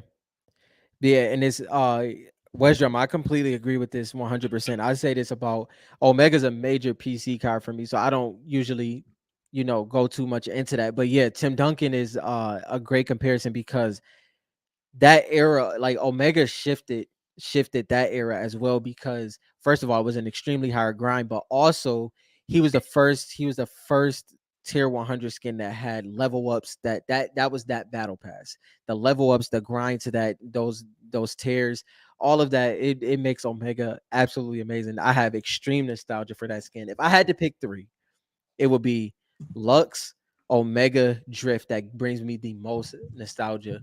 Uh and BK, I'm talking about what I have in my collection. I don't have Drift. What am I talking about? You get the point. Uh but if BK will be in there too, I just got to get a BK in my hands, So even if it's a Thomas asked, PSA "What are our 5. top 10 what are the top 10 skins in your opinion?" We made a top 50 list based on our opinions, based on data and all that kind of stuff. And this does not include PSA pop. So I would take that into account if you're looking at this. We've talked about this before. It would be a lot different if Pop was added, which eventually will do, but it would be very different for And I don't sure. know about vary for the top 10, but it would probably be different. Uh Like if you I think scroll, Midas would go down. Midas will go down. Um Pilly will go up. Fish stick will be yeah, it would be different. It'll be different. not I only think like 3 cards like focus like series 3 cards, pop's going to Midas, yeah, affect Midas everything. focus. Um, Midas focus. Um I think those are the main ones that would affect, don't you think? Yeah, I could see even yeah, even though she's iconic, I think knockoffs might drop a little bit, not too much. But For yeah, because of pop? no, not because of when you because once you start putting pop in, this will change. Yeah, this will change a little Yeah, bit. this will change a lot. That's why I say that. So if you look Uh, at our top 50, we took a lot into account. I think Series 1 and Series 2 have such rare pop that it's gonna be a lot harder. mhm, I will say that Aura is gymming a lot more. There's a lot of nines. Most of it's nines and tens, mhm, so that will take effect in the top here. Um, like I think there's way less Ghoul Trooper tens, yeah. so because of that, it could change here. But when you're talking about a difference of like 5 to 10, that's not many collectors, What you mean? right? So like if we're talking about thousands of collectors join it, right? And there's only 10 more of one card, Right. if the Yeah. demand is that much more, you know what I mean? Yeah. So that's why Series 3 though, with Midas already having like 100 graded, right? Yeah. That's why we think Series 3 would drop more. Yeah. Um, Yeah. And it's very interesting. I know a lot of people had a lot of opinions about this list. But this was a perspective list. And I think one thing that we've tried to be very clear about is that listen, we all were fairly early if you look at the opportunities that we had, right? But people that's coming in, they're not going to have the same opportunities that we have. So, kind of understanding a big picture of what opportunities you have based off of what could have a moment, and then what's matter of fact. That having a healthy balance of that kind of created a unique list that we stand by. But there's a lot more unique lists that's coming out. For sure, we love doing re- this type of stuff. Real Uh, quick, yeah, I want to give Thomas my opinion. He said he's never played the game. He's just into the cards, and he just knows the rarity on the cards. So this is why I really wanted to start this podcast and the website and stuff, because back in the day, like legendaries, everyone's chasing legendaries. Thomas, people who did not play the game, and it's kind of not that way. Like Aura is an uncommon card, right? Gold Trooper is an epic card, right? Let me see. Fish Sticks is a rare card, but the Cracked Ice rarity is just as rare in yeah, scarcity, right? So it's more important about like what's a great skin in game, right? Because you can mhm, be a legendary card and no one care about it, right? Like there's some yeah, legendary cards in Series 1 that I can't even name off the top yeah. of my head, right? But there's people who are going to be searching for Fish Sticks in 5 to 10 years. And also this is and it's like because when I first started doing the videos and live on Wednesdays on Instagram, this was the conversations that were being had. And even when I first started opening the packs, it was one of those things where I remember I was going through the packs, and this was like the first moments I did it live. Hmm. And just talking, I remember it was one that I did, Cuddle Team Leader popped up, and I kind of gave a run back on that because one of my favorite skins is Singularity, so that was connected to those moments and Hmm. just doing that type of stuff. But that was my natural instinct. My natural instinct was to do that. How many people was gonna come in that's gonna do that? I think we've had a lot of conversations, right? We had a lot of Hmm. conversations about I like to call them card collectors. The reason why I say card collect, like, because a lot of times it would be say investors, but I think investors, card collectors are different because like some card collectors that we see as investors, they have major collections and sets Yeah. that they're putting together. So the reason why I want to say card collectors, what card collectors know for a fact, right? What I mean by that. So, what card collectors know for a fact when it comes to pop reports, when it comes to what has happened in history, those things are factored in. That's what the early adapters factored in. This side also is what we know and what's a matter of fact and other gamers know. And I think those together is what creates the set. That's the Hmm. beauty of the set, because you have to take the rarity, the scarcity of a pull and how many times it pops up. Then you take up the potential of what the game could bring in. Doesn't mean it's gonna bring it in, what it could bring in. And that's what creates a beautiful chase for the whole set, whether it's series one, series two, or series three. And I think that's what makes it beautiful. I think this is a perfect. So he's a new collector here. Yeah. So I'm gonna try to explain this by like showing you real quick. I'm gonna load up Fortnite for you so you can look here, Thomas. If you stick with us, um, Switch so your the mic back, bro. is it too close? I don't know. It shifted a little bit. Is it far away or what? That sounds better. Better? My Yep. bad. All right. So when we're talking about the rarity, I want to kind of explain this. I'm going to pull up Fortnite here in a second. Is when you there's a couple ways to get a skin in the game. There's the battle pass, and then there's the item shop. A battle Yeah. pass, once you get it, it's gone. Like after the season's over. Okay, Yeah. so that's what's rare in games. Like the Black Knight was a battle pass skin in season 2 5 years ago. Once that season ended, you can never get him again. So he's super rare. Okay. Now, there's also rarity in terms of uncommon, rare, epic, and legendary. Mm-hmm. And what Panini did is they took those and they brought them into the cards. Mm-hmm. Now, for Fortnite, those don't necessarily mean one skin's more rare than another. Yeah. Like a legendary skin can come out just as much as a or what do you call it? A epic skin. One second, my Fortnite's going crazy here. Let me redo this. So in the item shop, let me pull this up. So if you go to the item shop, you can buy a skin, and it'll tell you here. So it'll tell you like the skin's rarity. Okay, so let's pick a skin here. Let me see, like this one. You can see it says rare. Now, rare means it's 1,200 V bucks. Mm-hmm. That's what it means. All rare skins are 1,200 V bucks. If you get an epic skin, it's 1,500 V bucks. So the rarity is based on the price. It's always that way. A legendary skin costs 2,000 V bucks. It does not mean that that skin came out less. Because if you look at it, some skins that are uncommon have come into the shop way less than other skins. So that doesn't mean that it's more scarce. Now, what Panini did is when they got the cards, they put the rarity on there and they based it on that. And Right. like base cards are more scarce. So legendary base cards are harder to pull, right? That's how they did it. That doesn't mean that it translates to the game that way.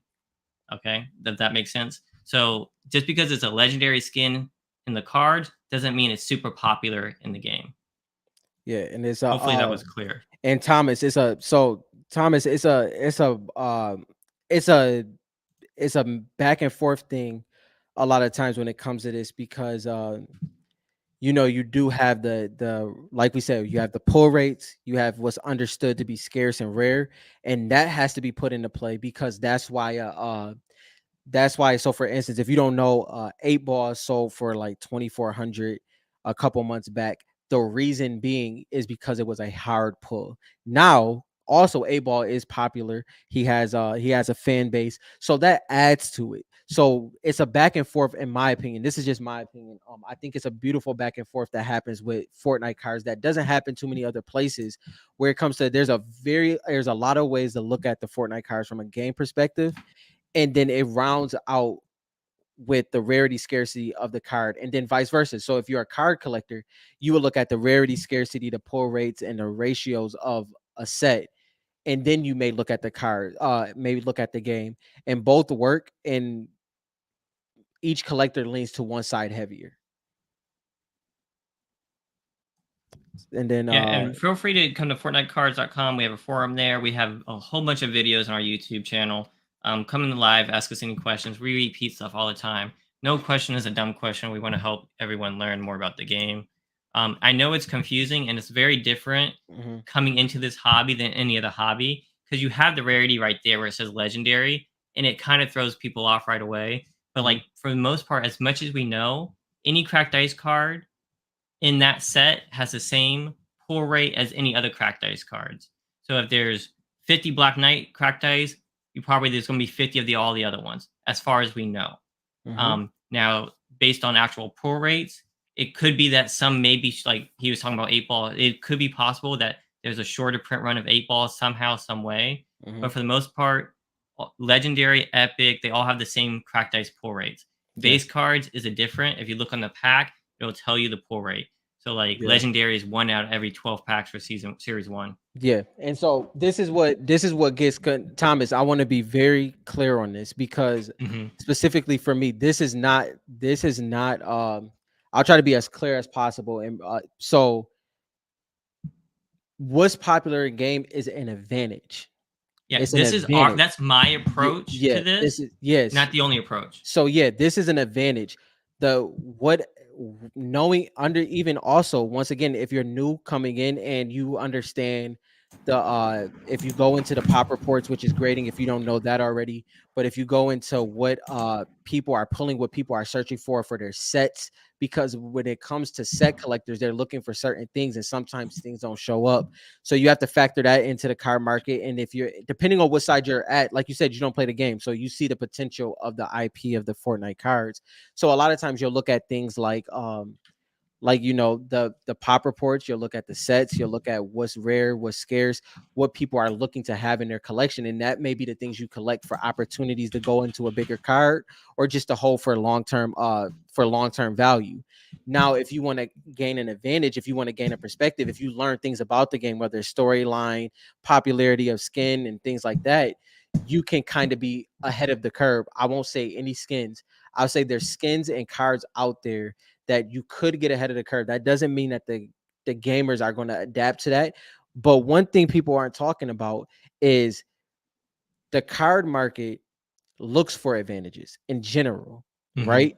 So if we're talking about everybody talks about 10 to 20 years, these are things that come into play and both sides come a lot of times it seems like some people want to shun off what the possibilities are, and all I'm saying is Thomas, if you do learn the nuances of the game, it can help the more So you learn real about it. quick, because he asked, he said he needs to figure out what's popular in game.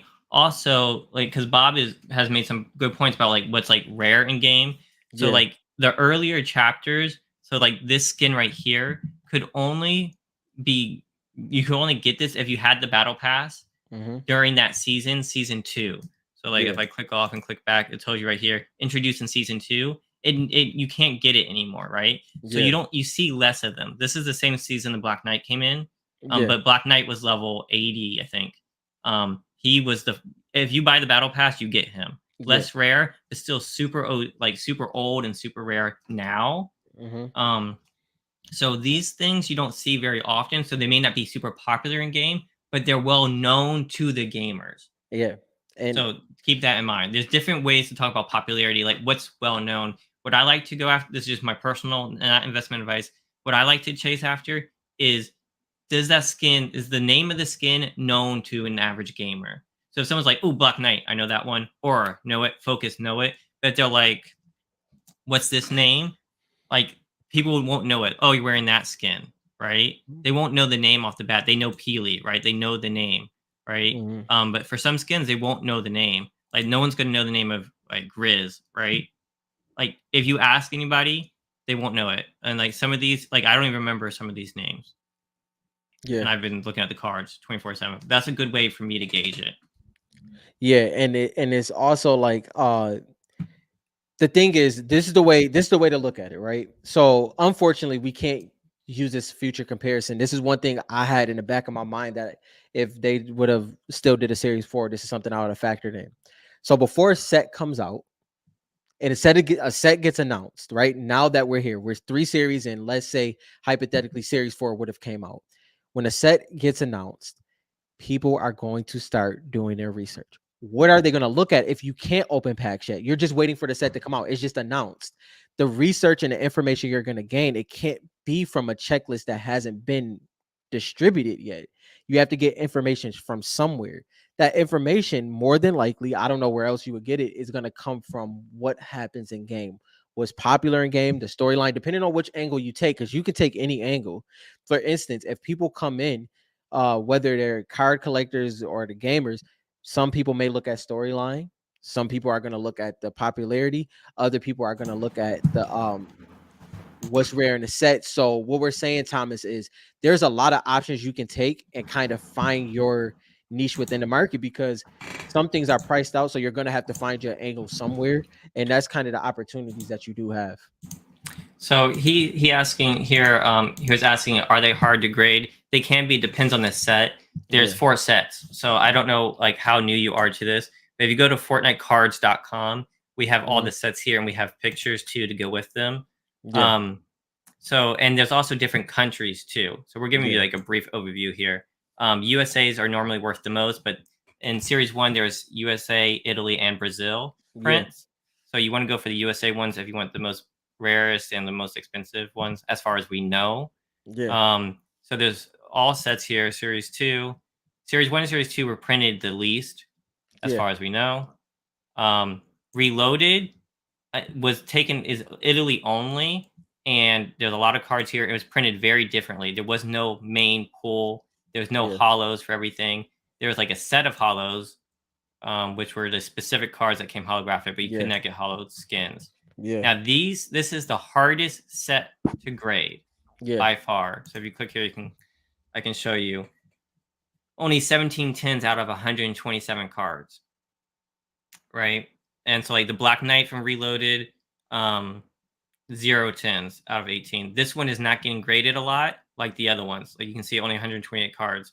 But if we go back and we look at the other ones, you can see, and it's hard to grade, but it's also one thing you need to is heavily produced as well. Like you get yeah, it's a lot of cards in there. Reloaded is heavily produced, Yes. but hard to grade. Now the other ones are a little bit different. So these has 15,000 cards graded, Hmm. 4,800. So almost a third got tens, Yeah. right? So this is easier to grade than Reloaded, but printed much less. So if you go to the biggest card, which is the Black Knight, Yeah. And the Black Knight Crystal Shard, 37 have been graded for USA 38. Crystal Yep. Shard Yep. at PSA. And that's not from lack of trying, right? That's how rare they are. Hmm. So we could say anywhere probably under 100 USA shards, probably for Series 1. So print quality on series 2 was the edges took a real effect, and the optichromes was introduced. The optichromes had a couple scratches. You kind of fell into those things. There are some very hard grades in those cards. One we referenced a couple times, Thomas, was me and Dylan always talked about how Ice Queen is not a card that skin that's sought after, but this is kind of what Bob gets at. But when you look at the actual set, Ice Queen only has 3 PSA 10s, and she was graded. When Dylan come back, he can go to Ice Queen real quick. Um, she's a very hard grade. So print quality varies from a little bit when it comes to series 2, but the edges really took a big hit on series 2 when it came to cracked ice. And then series 3, you had the roller marks, you had the print lines, you had things that happened in series 3. So the print quality on series 3 was a little rough to say the least. Uh, Off centering, things like that. So there's a lot of nuance. Even the nuance of series 3, it's a debate right now that I'm heavily on the side of lasers because of the scarcity that might come based off of print. So those is things as well, which I can get into more if you would like. So real quick, since you're new, I want to show you this is a Italy card. You can see the shards look a little bit different. Yeah, And this is a US one. As you yeah, can see, the pattern is a little bit different, like smaller shards, not as like yeah, different. And then here's a series 1 cracked ice. You can see it's very different. Sorry about the lighting. I yeah, wasn't prepared to do this today. yeah. Um, And Thomas, yeah. So Thomas, that's the unique thing about it. That's what we were kind of getting at, and what so the let chat was me talking about. Yeah, So here, let me give some. Let's talk about ice cream real quick for you, Thomas. Everyone is going expensive for her, and that's why we started this because investors like Ice Queen because like she matched Ice King, but like in game, no one's. I've played the game for 5 years now. No one uses that skin, and I can prove that to you here. Um, Real quick, let me add this to stream. So we use a cool tool called Fortnite.gg, hmm, and I was saying this before I knew about this, but you can go to and look up all the most used skins and stuff. And if you see all, you can actually see how much Ice Queen was worn. And she's an item shop skin, right? hmm, She's placed 1,413 most used. This is how much she's been used, right? hmm. Now click it also, Dylan. Click her profile. So then you can go here. And you can look at the metrics. You can now, if you want to, you can look at all the metrics. You can average them out, whatever the case you want to do. But this is it shows uh if it's liked, if it's wished upon. She has about 3,000 on the wish list. She occurred in the item shop 10 times, which is fairly low for fairly low for a skin. Um, this is the thing. This is the thing that makes Fortnite cards so unique, and that's why we're so passionate about it. Hmm. For me personally, I'll say on my end, and I know Dylan as well. That's how we got here. But when I came in, this was the whole conversation. I wasn't against the what the early adapters and community picked, but I knew something was missing. And this is what's missing. So if you factor these two things in, Thomas, as you build your collection, whatever way you choose to approach it, you have you have a lot of different options to go into and a lot of different things to look at. Now, what I want to bring this up because like I hate Ice Queen, right?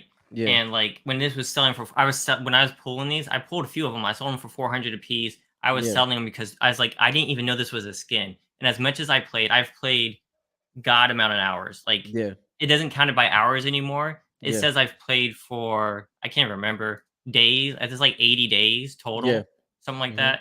I've played a lot of hours, right? I didn't even know this was a skin, right? Yeah, So, but here's the crazy part, which thanks to you guys, thanks to Rob, things like Shard Knock, collector wise, right? If you want a yeah. complete set and people want to complete sets, right? Hmm. This is where it gets super interesting because I don't complete sets, right? I buy my favorites, right? And I get multiples of them. But let's say Hmm. you wanted a complete PSA 10 set. Ice Queen definitely looks a lot better in that regard, right? So if Very you go a back whole lot to better. a whole lot better. So let's do this. So we go back to port. She's series two, Hmm. right? And if you look at her pop report, series two is almost as short print as series one. Yeah. Regardless of what people are saying, is you don't. There's not that many cracked ice at them that we know of. Doing 2021. My bad. Let's go 2020. So there's been 5,000 cards graded. Let's go Ice Queen.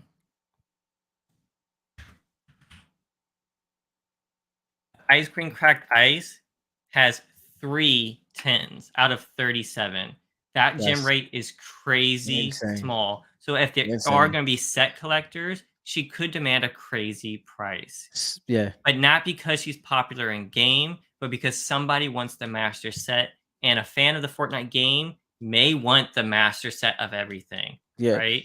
So And that's where it gets tricky. then these cards are, Thomas, I don't know how many cards you have in your collection or anything like that. These cards are also aesthetically pleasing.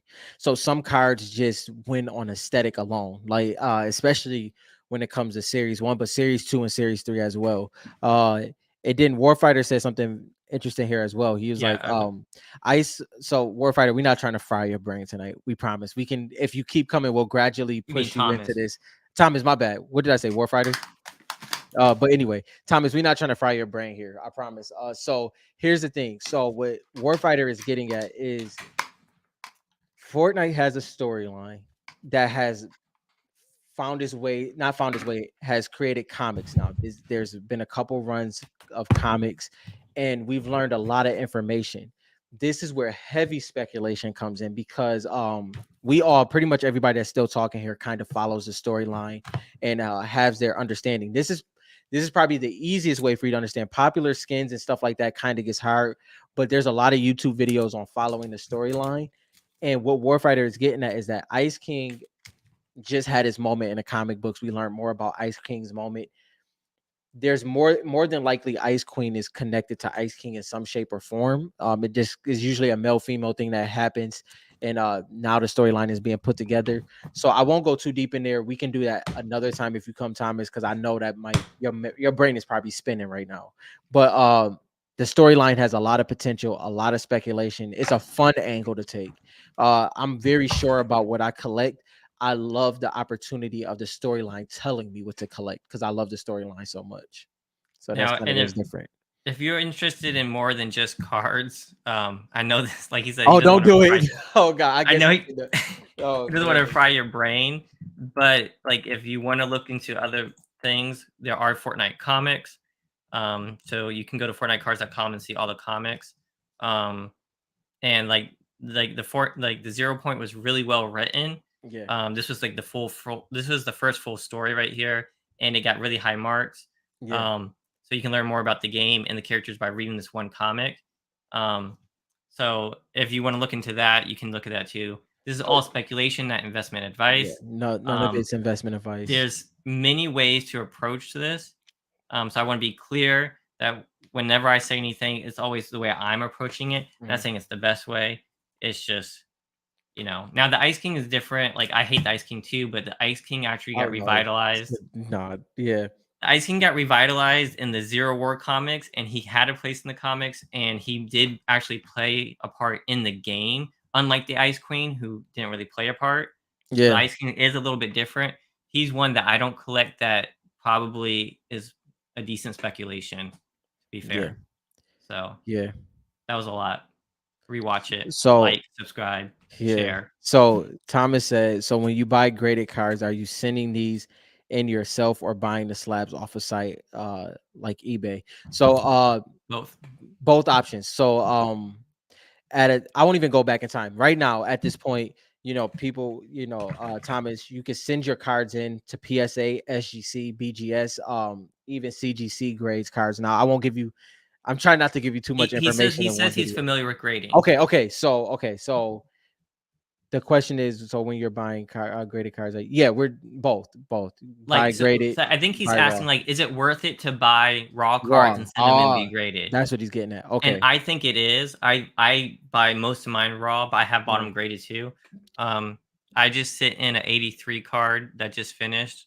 Yeah, Um, I'll show you what I sent in here if you're interested. I've done this before because I yeah, like to be transparent, not to blow up my cards, just to be transparent with what I'm sending in.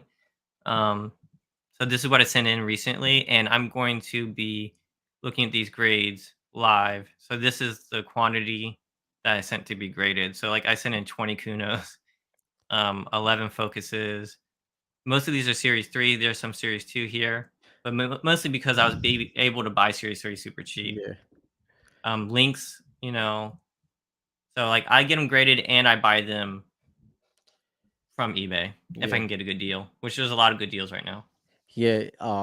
Warfighter said, "Tell him no, Warfighter. That is overload." And yeah, yeah. Bob is done ripping from previous conversations, which I is I do I do suggest I do yeah, suggest either buying the raw cards or the graded cards yeah, instead of ripping. It's a lot easier to buy the good ones if you do your research. yeah. Um, And a wide scale of research, like wherever, like there's Thomas, there's a lot of information out there. There's a lot of information.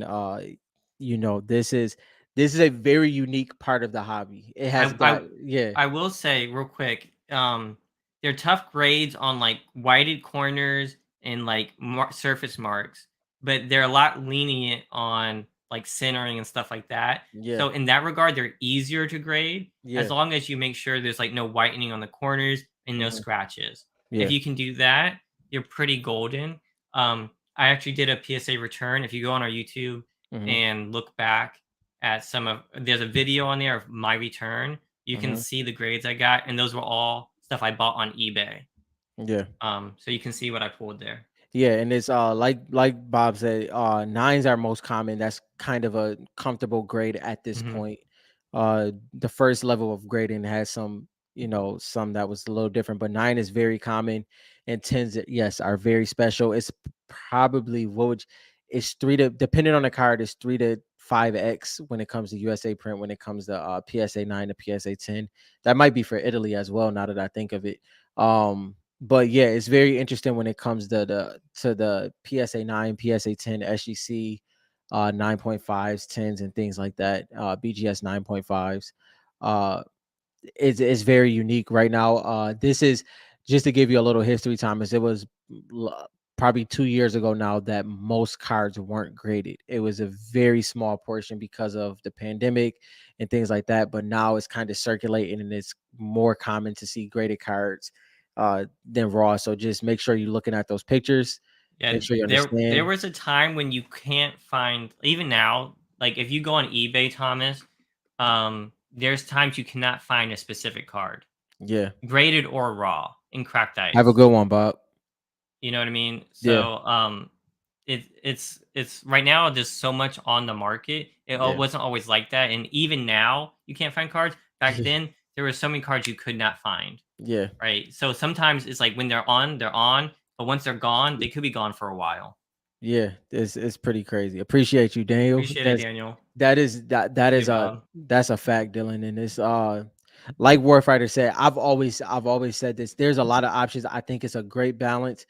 But series one, with some people call it a correction. I just feel like it's just the ebbs and flow of the market. The opportunities at hands for certain cars that we never thought would hit these prices again. And I'm saying that gradually. We knew that the market would, have its moments, but it's definitely a lot of opportunities out there. Series three is a great opportunity. Series two is a very great opportunity right now, with the cards available in those sets. So you have a lot of great options. This is an interesting question. Do you fear there's too much information on board new collectors? I don't, because I think future collectors are going to want to collect specific skins. So when this first came out, because most gamers don't know this exists, Thomas. Just so Hmm. you know, you're early. Even though we're 3 years into the hobby, you're early because most Fortnite gamers do not know these cards exist. Epic Games has not done any marketing for this at all. Yeah, Um, so with that said, most like I've ran across people who's like, dang, I wish I had a way to collect what do you call it? Nogops, for yeah, instance. There's no Nogops Pop Funko, yeah, but there's the card. So there's an easy way for those people to come in and collect because they have their favorite skins, yeah, right? Now, for people who don't play the game, it may be a little bit more difficult, and that's yeah, why THG is here to try to give a little bit more information. Um, with this conversation, maybe there's something we can do to do better. yeah, You know what I mean? So yeah, maybe we can yeah, figure out a better way to onboard people yeah, through THG on FortniteCards.com. That's something yeah. we have to think about. It If is you have any because ideas, let us know. Yeah, because it is very we would be lying if we said this wasn't very nuanced, because it is. It's very nuanced. It's things that we didn't even get into. Uh we are, Thomas, if you come every week, we have a whole bunch of different conversations. But like you said, we will try to dissect this a little bit Oh, more. We have things coming as well. real quick, sorry to blow you up, Thomas. Also, since you're into this now, before you get all the way into it, because I don't want you to get into it and be like, "Oh, dang, I spent so much money." Um, most of the people collecting right now actually don't play the game. They're investors and card collectors. We play the game. We're collectors. But Panini has lost the contract Don't as it, far as we oh, know. yeah, you try to just overload them. I don't want him to be freak out, right? So Series 3 came out in April of this year, right? Um, but as far as we know, they do not have the Epic Games contract to Yeah, go. Not because they didn't want it, but Epic Games didn't give it to them. So right now we're in a state of limbo of who's going to print the next set. yeah, Just so you have all the information you can. yeah. All right. And Just so you know. we'll like you said, this is a lot of information, Thomas. We'll definitely do things. I have been working on a video that's should help out a lot to an extent. But as in like strictly beginner content, we'll make sure we'll get more out there on the website, videos, all that type of stuff. I need to create a whole page for beginners Yeah. on the website. Yeah. Yeah, like it's because So much information. it's becoming even, I think with series 3 it widened it so much. Uh Interesting. There's two sides to that too. More rare if they're done printing. So when we say done printing, also is they weren't Panini was known for like once they released a set after that year they're done. Once they release another set, they're not reprinting already. So we already know that Series 1 hasn't been printed, right? Series 2 isn't being printed. Series 3 isn't being printed anymore. Are they going to be more rare? I mean, the rarity is kind of out there now. We have to wait to see what the pop reports do, Mhm. but that's what a lot of people are thinking. Yeah, That a lot of people think it's gonna make the price go up in the future because they're so rare. Um, I, for one, hope they bring out more cards. I think that'll help more than hurt. But yeah, I'm gonna keep collecting regardless yeah, what happens yeah. We'll be here. We'll be here because the Fridays and gamers stuff. actually collect other merch and stuff for high prices that aren't even card related. So if you look into like Fortnite merch, that like I'm talking about like game codes, Yeah, there's so but much. There's just but so even much. that I won't even just narrow it to that. To be honest, this hobby is very strong It's across a the very board. strong It's hobby. very strong across the board. A lot of people are out here trying to achieve major sets. Thomas. Uh, and once you find out more about the pop report, that's the reason why we're saying major sets is not a small feat, no matter which way you look at it. So all those things come into play, and I think this hobby is strong. Is obviously, like Dylan said, there's people that's in panic mode that shouldn't be, but they are. But for the most part, we're pretty solid, 10 toes down here. But we're also collectors. Like Yeah, I care about the price, but I care more about collecting it yeah, than some of the people. So just keep yeah. that in And mind. I mean, and it's That's why I'm not worried. there's cards in my collection that I'm not selling either way. That's a small section, but specifically, like, I have my main cards, I have my PC, and that's kind of the field I play in. But I love a lot of different skins and cards, so I have a long way to go. Actually, I was just looking. There's over now, based off of me like doing it. I love doing the international sets. Hmm. It's a lot more unique now, and it's fun because there's just so many opportunities and so many different things that you can kind of do within the hobby. Yeah, of course, Thomas. And we're on Instagram too, but check out FortniteCards.com. You can get the links to Yes, everything. There's a forum on here that I'm trying to build. There's also a Facebook group with about 2,800 people in it that people do. It's not our group, but we are in the group. yeah, Um, just so you know. and that's Yeah, that's a good point. We do interviews with big collectors. So yeah, if you look for those interviews on our YouTube too, those are cool. yeah. And Thomas is yeah, it's a lot of content coming out across the board. We're working pretty diligently, uh, just across the board. So look out for all of that. Check out this page. Oh We man, won't get into that. There's lots of different stuff out there. So, all right, guys, it is 1:16. my This is a good. long Yeah, episode. this is It's past ridiculous. Rob's This bedtime. this is ridiculous. My goodness. We appreciate everyone coming out again tonight, like you guys always do. Come in here strong. Yes, sir. Please like, share, subscribe, do what you can. We're trying to hit 1,000 subscribers so we can partner with Epic Games and do some Yes, cool stuff past the website. So yes, sir. please share. Appreciate it. Have a good one, y'all.